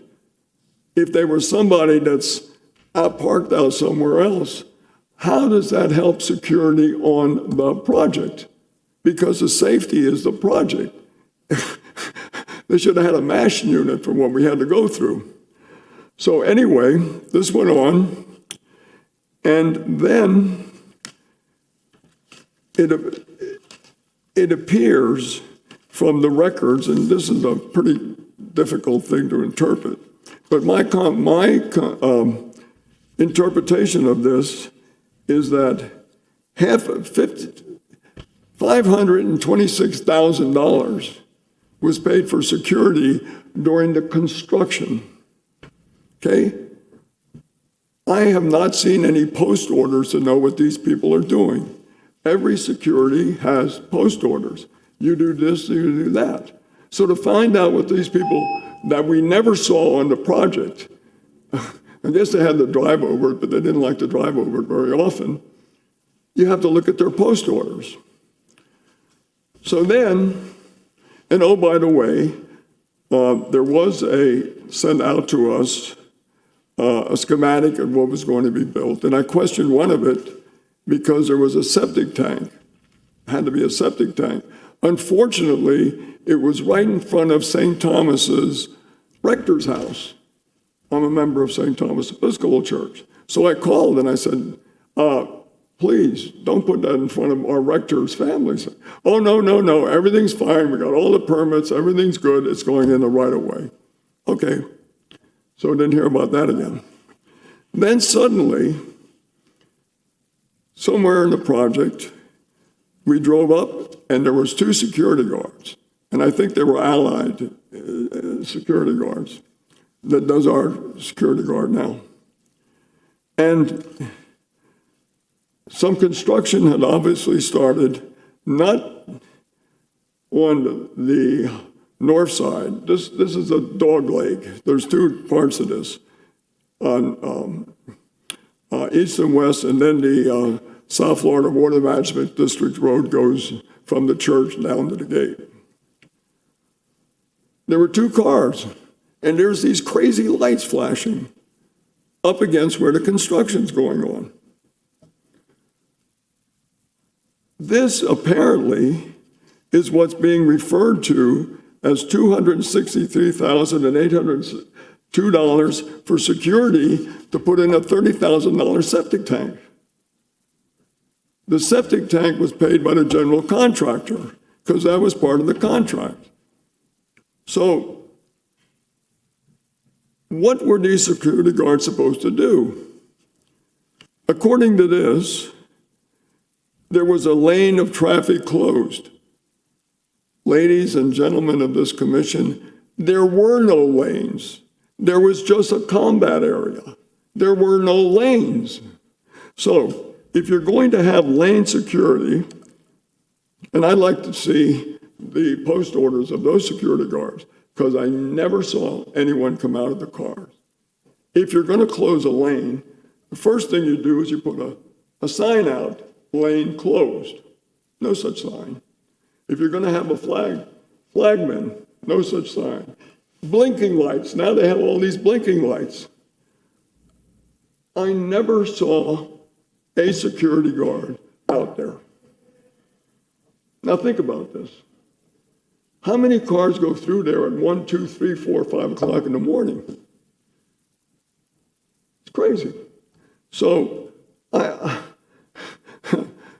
why would you, any businessman, or if you're going to a bank to get a loan and saying, I'm putting in a $30,000 septic tank, but I have to borrow $236,000 to pay for the security. I don't know why it took that long to do it. 3 years ago, I had Mr. Chapman come out, and everybody knows Chapman came out and did my septic tank. He knew it was an $18,000 tank. When they started, they were finished in 3 weeks. 1 week later, I got my certificate from the state. Why this thing took 5 months is incomprehensible. And if they weren't working, why were we having the security guards for lanes that didn't exist? It makes no sense. Anyone that has common sense has got to say this can't be right. We did not come to this meeting. We did not get notice of the meeting in May. So I don't know what happened in that meeting. So I suggest if we do this, it would be nice to send it out like this. So what have they done? They raised it from 5,100 to 8,100. And they're nice enough to say, we have a deficit and we're going to give you 3 or 4 or 5 years to pay it. We'll be dead. We'll be dead. But we're not leaving. We're going feet first out of that place. I'm not kidding. We'll be back. But listen, no, let's use common sense. I'm sorry, you have a Well, question? not necessarily, but I just have to put on the record that back when the construction started, I routinely, before it started, I routinely biked through and cut through Banyan Drive as a way to avoid some of the crazy drivers on Kendall Drive. And the first time going through there was no barricades. And it was fun, wasn't it? It was fun on a bicycle. It was really interesting. Yeah. So needless to say, I was a little muddy. I was a little muddy. So on the record, full disclosure, yes, I did experience what you were talking about. Now, what's not clear to me is the communications that occurred with the homeowners as to what these costs are. And I don't know if Mr. Winklejohn could enlighten us about some of that, because we had a lot of questions here. And I don't know if you can address some of that specifically, since you were the one dealing with this area. By the way, I spoke to him for the very first time. I'm trying to get adopted, but yeah, no. He's a very nice gentleman. I just don't agree with a darn thing he's saying, and I don't understand what he's saying. Other than that, he's a swell guy. Look, We can agree to disagree. I'm going to pay that amount of money.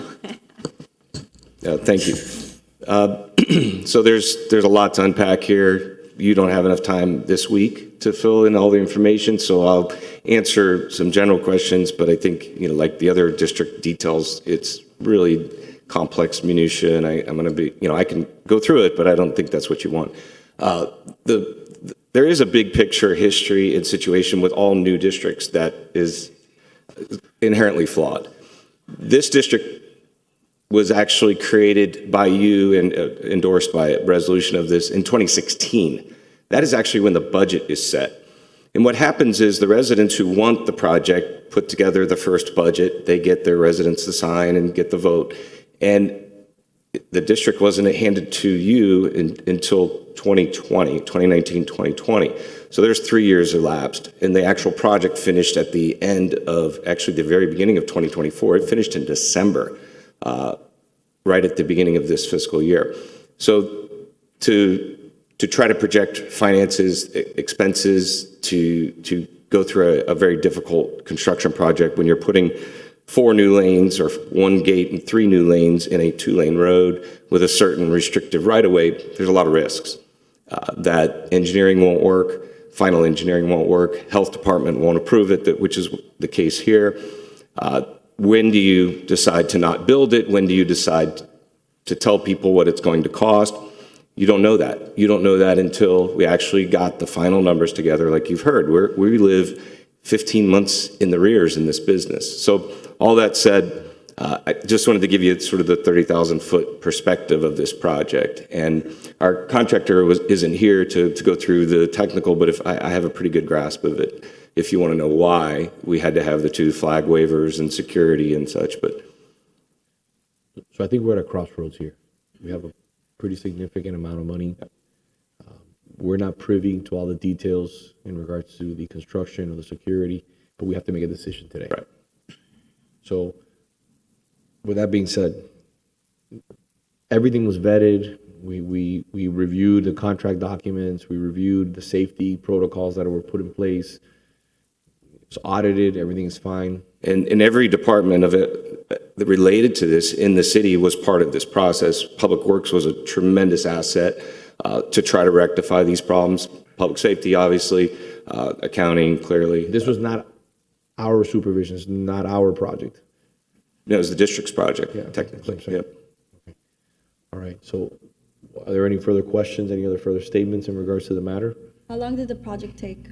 We started planning. The way it works is you try to do it in a 3-year span. You do a year of planning, you do a year of permitting, and you construct in between. In 2 years, you're supposed to do it. This one took a year in design. It took 2 years in permitting. And it took a year and a half to build due to a number of complicated issues. So it was a 5-year project that was originally intended to be 2.5. Okay, so were they advised, were they noticed with the amount of money, or at least an average or an estimate? That they wouldn't be surprised? Yeah, so that information, the actual knowledge that the extra security services were going to be a requirement did not come to light until the end of last year's fiscal process. And their budget was already set. So there was no cycle to formally notify anyone. I had, like most of these districts, there's no formal relationship. It's an informal relationship with the residents. And so with that, the informal group that founded the district, and they were on daily participation. Not all the residents were in that group, so the normal notices went out of the normal information, which he's articulated. Is it enough? No, it's not. There's a flaw in the process, without a doubt, that these districts fall out of the sky. There's no staff input onto the final budget. There's no mechanism to meet and to coordinate with people formally. So you can hear in my comment that there's some informal or formal improvements that should another district come to you that we can help fix. So this $8,100, Yes. it happened in 1 year? The need for it came in this year's, because the bills, remember, you probably have done enough construction where you get a deposit and then you don't get another draw until construction starts. Well, construction didn't start for a year in that time period. And then the draws happen pretty quickly because it's actually a short project because it's only 90 square feet. It's a little building, but it's all the infrastructure. So those bills actually, I have some handouts I sent to the residents. I'll share with you tonight if you need them. And it's on their website that I created.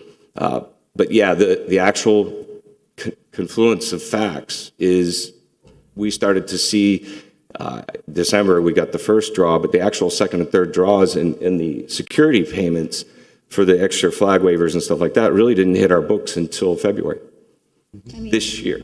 Yeah. It's weird, but that's how it works. Okay, so is it the amount of increase, or are you questioning the amount of work that was actually done? No, I'm questioning the whole project.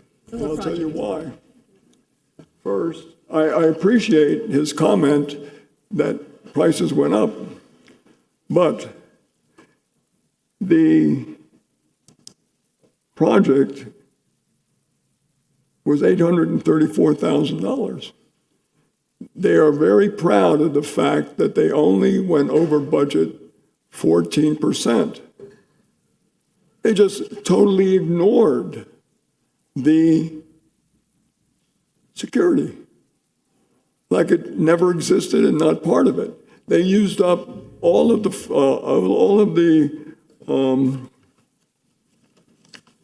$470,000 that they collected for the gate guard. That was all used. It wasn't used for the gate guard. Now, here's the problem. I was told that they had to have 2 security guards for security for the project. I don't know where they were, but all through the project, there were 2 security guards. When the septic tank thing came up, they hired 2 more security guards. So unless what I was told, why couldn't they use the security guards from that? That would have saved $236,000. I understand where you're coming from, but this is all money that we've already upfronted, and I think that would be a different situation completely if we now have to reevaluate or try to go back and investigate if there was 2 security guards or whatnot. I think right now, what we need to think about is how much you are going to pay, and if we can maybe Well, spread it out a little more. May I speak even though I didn't sign a card? I'm sorry. Yeah, you can fill it in afterwards. Okay, yeah, okay, I'm sorry.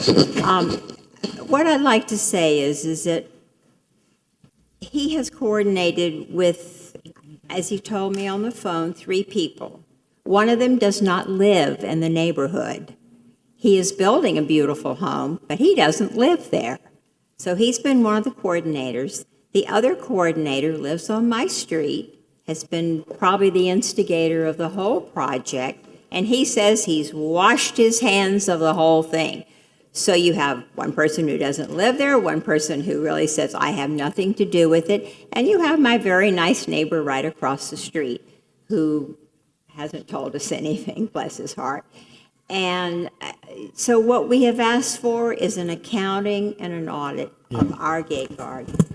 Tell us where the money went. You look at it and say, yep, that's $8,100, whatever, but I'm gonna ask, well, after wait. that, I'm We gonna can all hear. ask the administration and everyone involved, I would say the first meeting in October, if we can have a detailed breakdown of what happened with those dollars, especially with security, because for residents, they're not to physically see security, and then they're hiring, I think you said 2 more security personnel, probably to find the first 2 that nobody could find.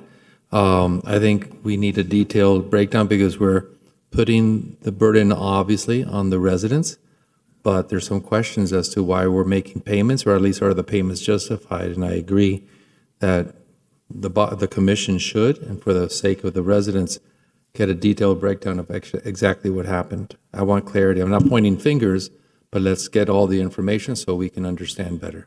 okay, I'm respectfully asking and proposing to you this solution to the problem.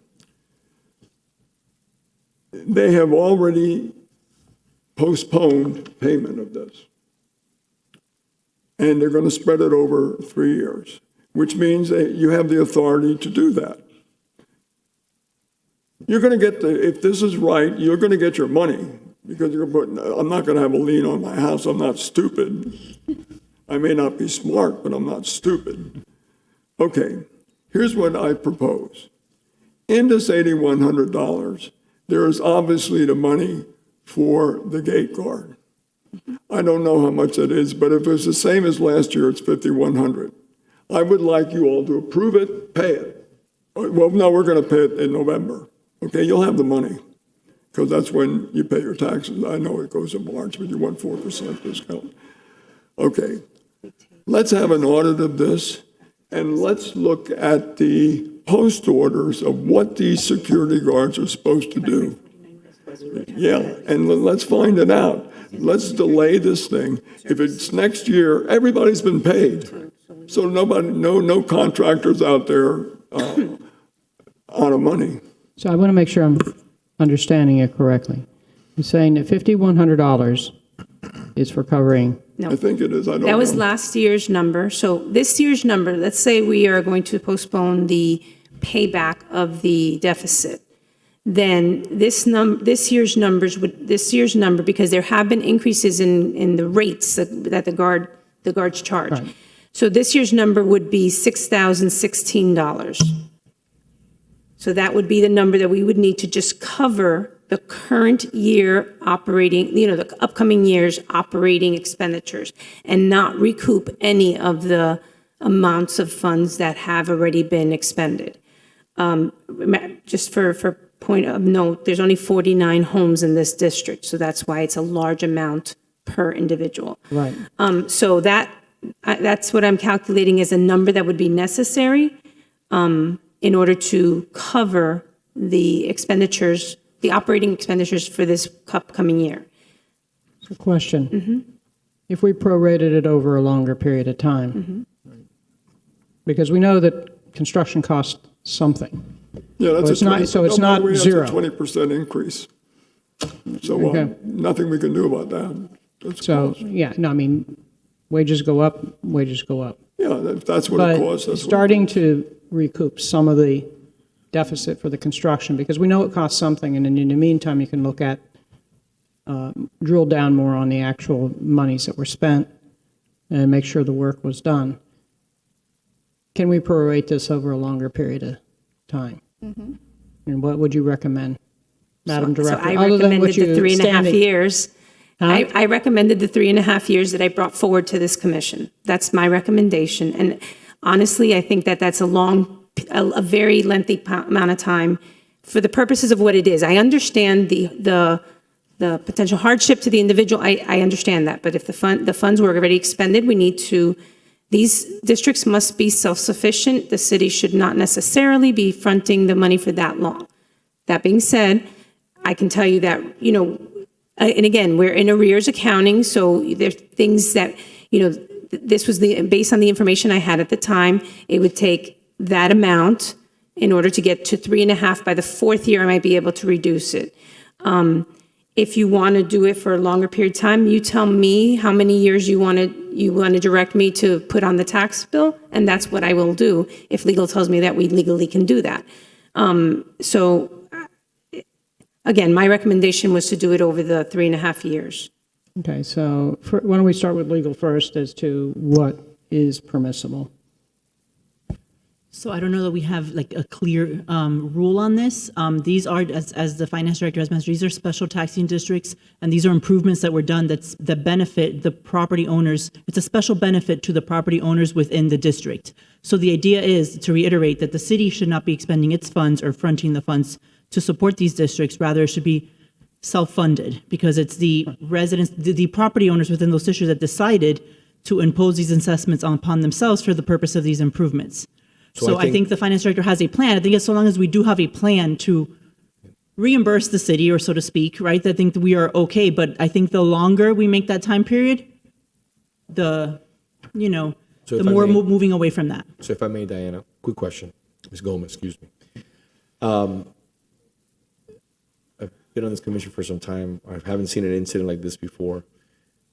What is the usual time frame that we provide? So for guardhouses. In similar situations Sure. of this magnitude. So guardhouses, we know that when we construct it, we always do the construction in advance. We usually recoup it within 2 years, So maybe 3. So we're potentially, Yes, because it was a large amount, and I understand that it's a large amount, and it's a very small district as well. So I know. there were multiple factors that were put into consideration when, I thought, okay, well, 3.5, it may have to be 4, depending on how the results of each year pan out with the normal operations. Because if there's overruns, then gets added on. I want to take into consideration that we have a budget hearing coming up. Sure. We have a few other items that we got to hear. So you think that 4 years is appropriate? 4 years? It's 3.5. Yeah, but she's saying 42 months. It would be in the fourth year, if everything else worked out, I might be able to reduce it a little bit, but after the fourth year, then it would be Have able we to be ever done reduced. 5 years? Not to my recollection, but I haven't, But this might be the first one that we. Do this long? no, we had built a guardhouse You're right. You're right. in the past, but I don't know when we took over these districts, did we ever build a guardhouse since we've taken over these? In the past, there were districts, when it was the county, we built it for the community, and then we build them, but we build them probably over 1 year, maybe we gave them 2 years. I don't recall, I don't know if we've built any other guardhouses since you've taken, so since we've taken it over from I'm sorry? We did Snapper, but they self-funded. Yeah, so we haven't funded, right? So this is, in essence, the first time. So, again, if it's the will of the commission to do that, and we can, again, we can do whatever. I just give you the considerations, and you need to decide how you want to proceed. Through the mayor, I would move to, 1, an audit of what really was happening there, and 2, given the circumstances in which you stated, put it through a 5-year span. And that's where I was heading, was 5 year. And I would appreciate the audit on it too, because I did have some personal experience going through there, and there was nothing blocking it at first. So is that a motion and a second? Hold on. Let me just let you know the number before you. I mean, I think 5 years, That would be I think helpful. 5 years is acceptable and gives you a little It's more. acceptable to the two of us. Let's be honest, we don't have a homeowners, and frankly, I don't think these three people represent our district. But here's the point. You're gonna make a decision, and we'll tell people we know, or you'll send it out, I guess, but I like We will, we will send the the information. October audit presented, so everyone understands how we got there. October, we may need more time than that. Yeah, they need some more time. The staff Probably needs more some than time for October. it. So. I'm not sure how much, I don't want to speak for Mr. Wicklejohn, but we probably need a little more time, depending on what exactly the commission wants to bring back. So just for the record, if we were to do it over 5 years, it would be, the assessment rate would be $7,285. It's almost a 1,000. it was Almost $1,000. So if you want to, Okay. yeah, exactly. So we have a motion and a second. 5 years with an audit that will be provided to all the residents in the neighborhood. And so a full-blown audit on would have to then be billed to the district. So we can give you an accounting of the records internally. So why instead of spending more money on an audit, okay, why don't we give them a full accounting if the commission is Yeah, fine we can start with that. Full and then- accounting, and you yes. can take a look at it, digest it, see if you So see I anything. have reviewed a lot of it already with Mr. Winklejohn, and I understand what the costs were. However, if that's what the commission wants us to do, we will bring, we can discuss it with the commission or with just the residents. I'm not sure. I I think had you can mentioned in discuss. October. I think you can, just give me 1 second. I think and then the commission is willing to accept this. I'm sorry. Okay, go ahead. No, I'm just trying to get Mr. as Mayor. many things done today as we No, can. no, Go ahead, Mr. sir. Mayor, Go ahead. the only thing I ask Yes, sir. is that somebody review these post orders to see what they were doing. We will. That's critical. Let me just get to one thing. I was going to make a request and see if it's Thank you, fine. thank you, sir. Ms. Gomez, what I would like to see is for you to review the documents with your staff through the manager's office. Put together a memo. That memo will be provided not only to the commission, but we also provide it to the residents. It will address the cost of construction, and like the gentleman just said, address the security hours and all the affiliated, man hours in regards to security, flag bearers, not bearers, excuse me, but flagmen for MOT and all those kind of additional ancillary costs that came with the MOT that jumped up. So moving forward, we have a 5-year. So, yeah, so we're going to so what number do we want to set the assessment at? Do we want to set it at that $7,285.39? And again, That would be the 5 years, correct? That would be the $6,016 with the 1,000. based on the deficit that we have currently projected, yes, but that can change, right? So as we close out this year, it may be a little bit different. So, yes, that I believe, based on the information I have today, that it would take that payment, that additional, because remember, $6,016 is just for normal operations. And so then I took the in theory deficit based on after we finished this fiscal '24, and I added that to that number, and that's how I got to the $72.85. If we want to, say, okay, 5 years fine. yeah, that's fine. 5 years fine. You forgot 39 cents. Yes. I was going to actually suggest we can just reduce it by $1,000, go to $7,100, and then just do the accounting, figure it out next year, I would be. and that's fine. That's fine. Can So, you bring that in? I'll second. We talked earlier, can you bring it in October? I don't know if we'll be able to bring it back in October. We will do our best to bring it back in October, just I'm asking the commission to give us a little more time. And we will keep you posted as to when we will be able to get, Yeah, let us, and double check when the flagman went out there, because my experience was there was nothing out there at first. Okay. Can we get a motion? Yes. We do. We have a motion, we have a There was a second. second. Mr. Clerk.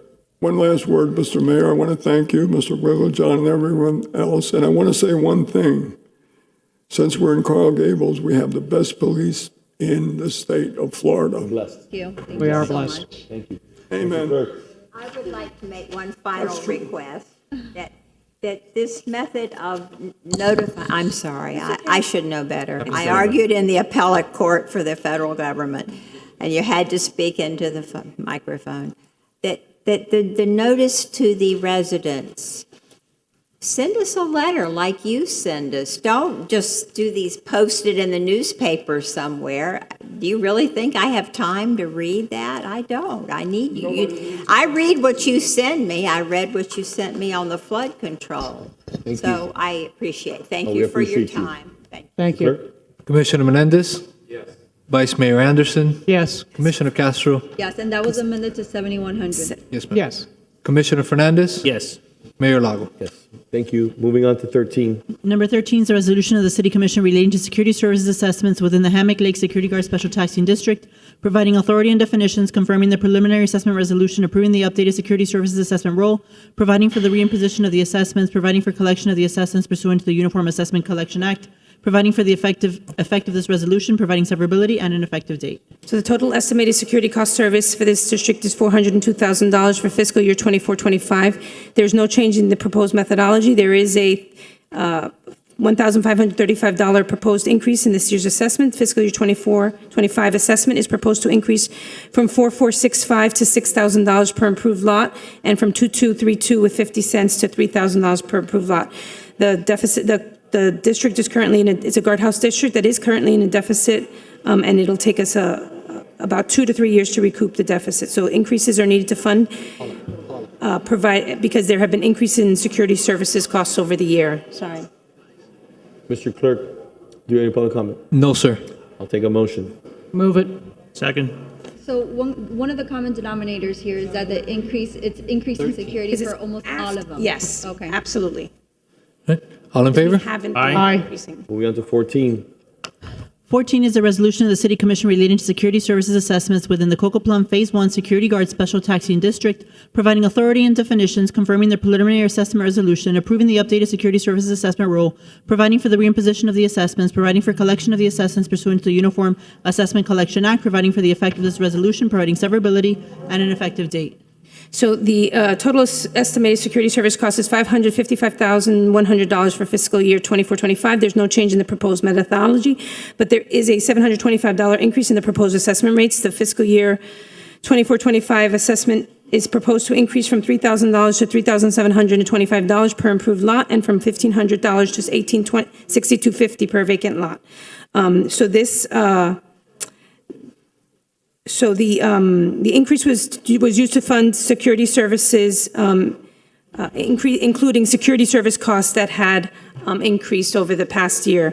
This district is a roving with an extra district where it has excess fund balances were used to purchase security cameras that were petitioned by the community. And so once it was petitioned, we then went and used the excess fund balance reserves for those security cameras. Okay. Mr. Clerk, do you have any public comment? Yes, Mr. Mayor. Mr. Juan Galan? Mr. Galan, good afternoon. Thank you for being with us.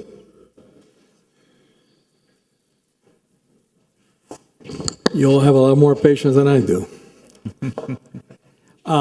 Before I go into my subject, as many of you know, I was a consultant for many years. And I don't think that when you took in these special districts, you recognized, which, by the way, I went and talked to Marian Ramos at the time, told him you were accepting a big problem, that you really need to have, and I realize it's a change in the law, but you need to have what I would call a borrowing ability for the special tax districts, to borrow from the city, for the reason of, if we have a major hurricane, and let's say something is totally wiped out, okay, you're then going to be in the hole. And the city can borrow money at a really reasonable rate, and whatever you would charge, which I would suggest you would have some kind of addition, 1 or 2% above whatever it costs you, then you would not be out of pocket like you are in this situation you're in now, okay, and any other situation in the future. So I would say to you that every special tax district should agree, if you're going to manage it, to having a situation where they can borrow money from the city. This would allow you to reduce reserves, potentially even reduce the annual amount, which would make you all look good, okay? And that's, it's just simple, but when you took it over, that was never considered. And I know that because I went to Miriam and I talked, and I said, you're inheriting and you know, at the time, fine, they hired the consultant, but nobody's dealt with it, okay? So free advice for what it's worth. Sir. Appreciate that. As far as phase one, here's the problem. We have a farce going on. On the one hand, we have a Cocoa Plum Civic Association that pretends to act like they're an HOA, who are really only supposed to manage the tennis courts, and actually, in fact, and legally, they're not permitting the owners of Cocoa Plum Phase 1 to use the tennis courts as the covenant that conveyed the property requires. But, I don't want to get into that, but somebody should get into that because what they're doing is not correct, okay? But what happens is a CCA starts. In this case, it was one of the members, the secretary of the CCA, sent out an email, we're going to improve this, we're going to do that, but don't worry, there's no extra cost, right? So then the next thing that happens is they do a petition. They get to 20 people, and then they get up to 67%, which is something the city allowed to do. But in reality, the original STD petition that allowed it to go to 24/7 never had any provision for an amendment, okay? The city commission put in an amendment provision for all STDs that require 67% vote. But that was not in any of the original districts that were created. So I don't even know, frankly, where the legality of that is, okay? Because if all of us voted to create a special tax district, okay, and it doesn't have anything in that wording to allow an amendment, how do we come up with an amendment? Okay, the city commission decided to do that, but I'm not sure that it's even legal going back to when it was created, all right? But in this case, they came to us and they said, there's not going to be an additional cost, right? Now, number one, I would ask you this. You heard the number, $555,000. If you had that annual expense in this city as commissioners, how often would you require the city manager to go out to bid and review the $555,000 a year, right? 5 years, 10 years? Zero since it started. I've been there 30 years. Okay, the special tax district has been there maybe 25 years. No bidding process. Oh, well, but the people tell us that they like Coral Gables. Great. But do we look at options? No. All right? And the other question that I have is, I don't know, it's been a long time since I did municipal accounting, but I believe that by using Coral Gables Police, we're increasing the pension problem for the city of Coral Gables. Because I believe that the pensions are based on their salaries for the last 5 years usually. Most organizations are that way. So if you use Coral Gables Police to provide the additional roving patrol, you're actually increasing the problem that you have with the pension system in Coral Gables. So as a city, I would say to you, you want to look at everywhere where you're doing that, and you want to question why you're adding to your pension costs when you could use private security. Islands of Cocoa Plum is phase 2. They renamed themselves. They use a security service, a roving patrol. Okay, I know for a fact, because I've talked to them, that if we had that, okay, 2 benefits. One, it wouldn't be 555, it might be more like 300. But more importantly, there would be backup right away. We all know, and I respect the police wanting to have a backup before they answer a domestic incident. But as we are right now, they have a roving patrol, which is a private security guard. We have a roving patrol, which is a police department. Guess what? They don't back each other up. The police ask for police to come back and back up. But if we had the roving guard, the same security service, we would have backup. And we would have a quicker response. But again, nobody looks at that. We have a situation where the CCA puts out this petition. And then when I talk to your contractor, he says, well, but we talked to them. Who? You didn't talk to phase 1. There were 67% of the people in phase 1 that approved this petition. Who is he talking to? The Cocoa Plum Civic Association. Okay? Who is nobody. All they do is manage a tennis court that they didn't even manage properly. So, the cost doesn't bother me. I pull in your money, so that's not my issue. My issue is bad management, okay? You went, when they put out the letter, they said, we're gonna do the cameras because we have a reserve, right? So I've talked to your contractor. We used up the reserves for the cameras. So guess what? Now we have a 20% increase. That's poor management. If I was managing this, and if I was sitting on your commission, I would say every year I want a little bit of an increase, just like the 3% that nobody complains about, right? Instead, we let it go for 4 or 5 years at the same rate. Next thing that happens, I go from 3,100 to 37.25 or whatever it is, 20% increase. Why? Because we mismanaged it. Okay? You should have gone up so much every year because your costs go up I understand that. So that is my biggest problem. The other problem I have is there anything you do here that doesn't have a sunset? Do you not question things every year? I served on the budget committee. In some areas, we looked at zero budgeting, right?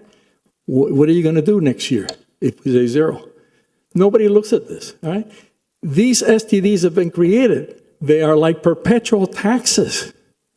Why isn't there a sunset provision that says after 10 years, after 15 years, we will sunset the special tax district and we will re-question whether we need it or not, okay? Today we have ring cameras. We have all kinds of technological things that you use like tag readers. But we're still using a roving patrol like we were in the other century.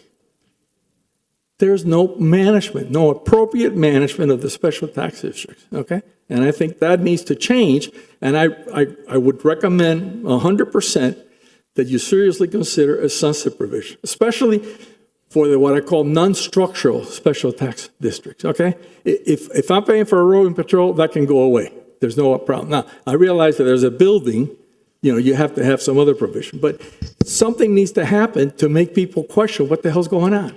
Because it's not happening. All right? Thank you. You're welcome. As always, I'll be back for the 15th. Good to see you. Do we have any other No, Mr. Mayor. comments? Okay, I'll entertain a motion. I'll move it. Yeah, it doesn't matter. It doesn't matter who moves it. You can move it, I'll second, and we can look into efficiencies like you're suggesting. I have a motion, a second. All in favor? Aye. Thank you. Thank you, Mr. Galan. I appreciate your words and you being here. Thank you so much. 15. 15 is a resolution of the City Commission relating to the provision of street lighting services, facilities, and programs within the Coco Plum Phase 1 Street Lighting Special Taxing District, providing authority and definitions, confirming the preliminary assessment resolution, approving the updated street lighting assessment rule, providing for the reimposition of the street lighting assessments, providing for collection of the assessments pursuant to the Uniform Assessment Collection Act, providing for the effect of this resolution, providing severability, and an effective date. So the total estimated street lighting service cost is $90,650 for fiscal year 2024-25. There's no change in the proposed methodology or rates. The fiscal year 2024-25 assessment is $608.25 per unit. Mr. Clerk? Mr. Galan has requested to speak on the item. Perfect.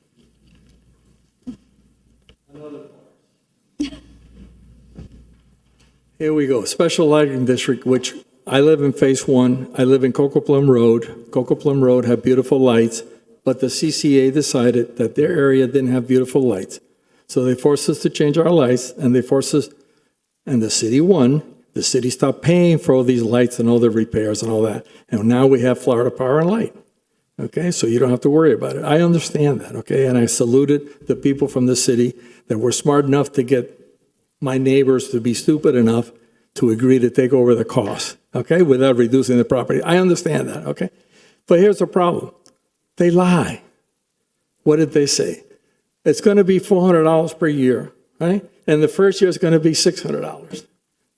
I have my records here. The first 2 years were $806, and now it's going to be $608. Now, the thing that I don't understand is I think you all need to know that who looks bad. The people don't know who your contractor is. The people don't know who Diane is, who I happen to like and is a very competent lady, okay? The city lied, right? So who looks bad? The city, because the letters come from the city. So somehow you need to find a way to either send out the right information or force people to live with the numbers that they originally proposed. Because if they proposed 400 or whatever it is, then they can have one less camera or one less speed reader. But in our case, it's even worse. The speed readers that are going into Los Pinos Boulevards. Why? Because that's where the tennis courts are, okay? And why? Because that's where the people that run the CCA, the Coco Plum Civic Association, that's where they live, okay? My road, I can guarantee you, I bet you $10,000 to $1, okay, has the highest speed of anything in Coco Plum because they're all going up the hill, right, on the accelerator. That's why I had the bike path put in. That's why I insisted the gate at the end in Coco Plum have a gate so that people don't come through there at 40 miles an hour and run into a lady who's walking their baby, okay? But, nobody seems to understand what the difference is between phase one and phase two, and then between the people at the Coco Plum Civic Association who look out for their own interests and don't give a damn about the people on Coco Plum Road, okay? The speed readers, if you're going to put them anywhere, should be put where the highest speed is. And I know that the city traffic department can confirm that it's Coco Plum Road. But where are they putting them? On Los Pinos Boulevard. Who lives there? The people that run the Coco Plum Civic Association. So here again, you look bad because you're not managing this correctly and you're allowing misinformation to go out, and then you send us tax bills, which we pay, for much more money than what they promised it was going to be. So that's it. Madam Director, through the manager's office, if you'd send to the commission, if you can, maybe we can have a conversation or a meeting, you can send information. I'd like to understand a little bit more about what was promised. I know we're at 800 last year, we're at 608 this year. I want to understand if where they're at. I don't need to know about it now because we're tight on time. Was it additional hours in regards to lighting? Did the tariff go up from FPL? I know electricity costs went up. I just want to understand. It's mostly the construction of putting up the new lights. Fine. Can we Yes. expect it to be less than $600 next year So- and continue dropping like it's dropping right now? So eventually, it will take another 2 years of the 608 before we can consider dropping it based on the information that we have. Not a So, problem. I just want to put it on the record and get the information out there because Mr. Gala makes a very good point. yes. Are there any further comments or any other? No, Mr. Mayor. Can I entertain a motion? I'll move it. Second. Go ahead. All in favor? Aye. Aye. Thank you. Moving on to 16, the final one. 16 is a resolution of the City Commission relating to security services assessments within the Gables by the Sea Coral Gables Security Guard Special Taxing District, providing authority and definitions, confirming the preliminary assessment resolution, approving the updated security services assessment role, providing for the reimposition of the assessments, providing for collection of the assessments pursuant to the Uniform Assessment Collection Act, providing for the effect of this resolution, providing severability and an effective date. So the total estimated security service cost is $507,000 for fiscal year 24-25. There's no change in the proposed methodology. There is a $100 increase to the proposed rates. The fiscal year 24-25 assessment is proposed to increase from $1,250 to $1,350 per improved lot and from $625 to $675 per vacant lot. So this is only the second year this district has been transferred to the city of Coral Gables. It's a shared district with Pinecrest. There were replacements that were needed to the gates, I believe it was. And so we are increasing it $100 to make sure that we do not go into a deficit position. But again, it's only the second year. This will be the second year that we're working with this district, and it's a shared district with it. So we should be fine with this one. Okay. Mr. Clerk, do you have any public comment? No, sir. All right, I'll entertain a motion. I'll move it. All in favor? Aye. Thank you. All right, before we adjourn, I just want to say thank you to all the residents who came here and took time of their day to partake in the process. I also want to thank our finance director and her team, city attorney. Wonderful work as always, putting this together. Mr. Winklejohn, thank you. Your team, you're always very accessible. Even when we're delivering bad news or good news, you're there, front and center. And I can attest to that. Thank you, and we will be back at 5:30 to commence our first budget hearing. Thank you.